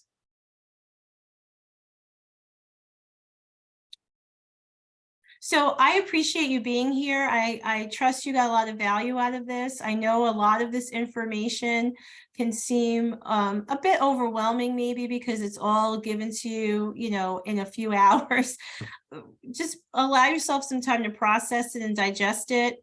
And if you have questions, feel free to reach out. Absolutely use the MREA book as a reference. Play the video again. There's a lot of information on KW Connect that will help you set up an appointment with your coach or team leader. This is really to spur you into action. And so that you can walk away with a plan, right? So you can have a plan around the numbers you want to hit and how you're going to do it through your Legion, and then what's going to happen with the money when you make it. And then the last part here that we've been talking about is, how you keep scaling your business for success. So my name is Anna Gibbs, and I would really appreciate it if you could quickly grab your phone or go to another screen on your laptop and put this website in, kwueval.com. And you'll have to probably type in, when you get there, the name of the course will probably show up in your drop down. This is the MREA business planning class. And the event type is Market Center. And then when it asks for the name, you're going to have to go all the way through the names in there And at the end, you'll have the option of if it says other or type in my name, Anna Gibbs. And I would really appreciate your evaluation. It's also how I get better. And I am applying to become a faculty member of Keller Williams, where I could teach across the country. And so the evaluations are important to that. So please, if you could take a moment to do that, I would appreciate it. And just know I'm here to help if you need anything. And thank you again for hanging out with me this afternoon. Thank you so much. This was a lot of great information. Thank Awesome. you. Erin, thank you for your help too. Always, always. Thanks, everyone. Have a good day.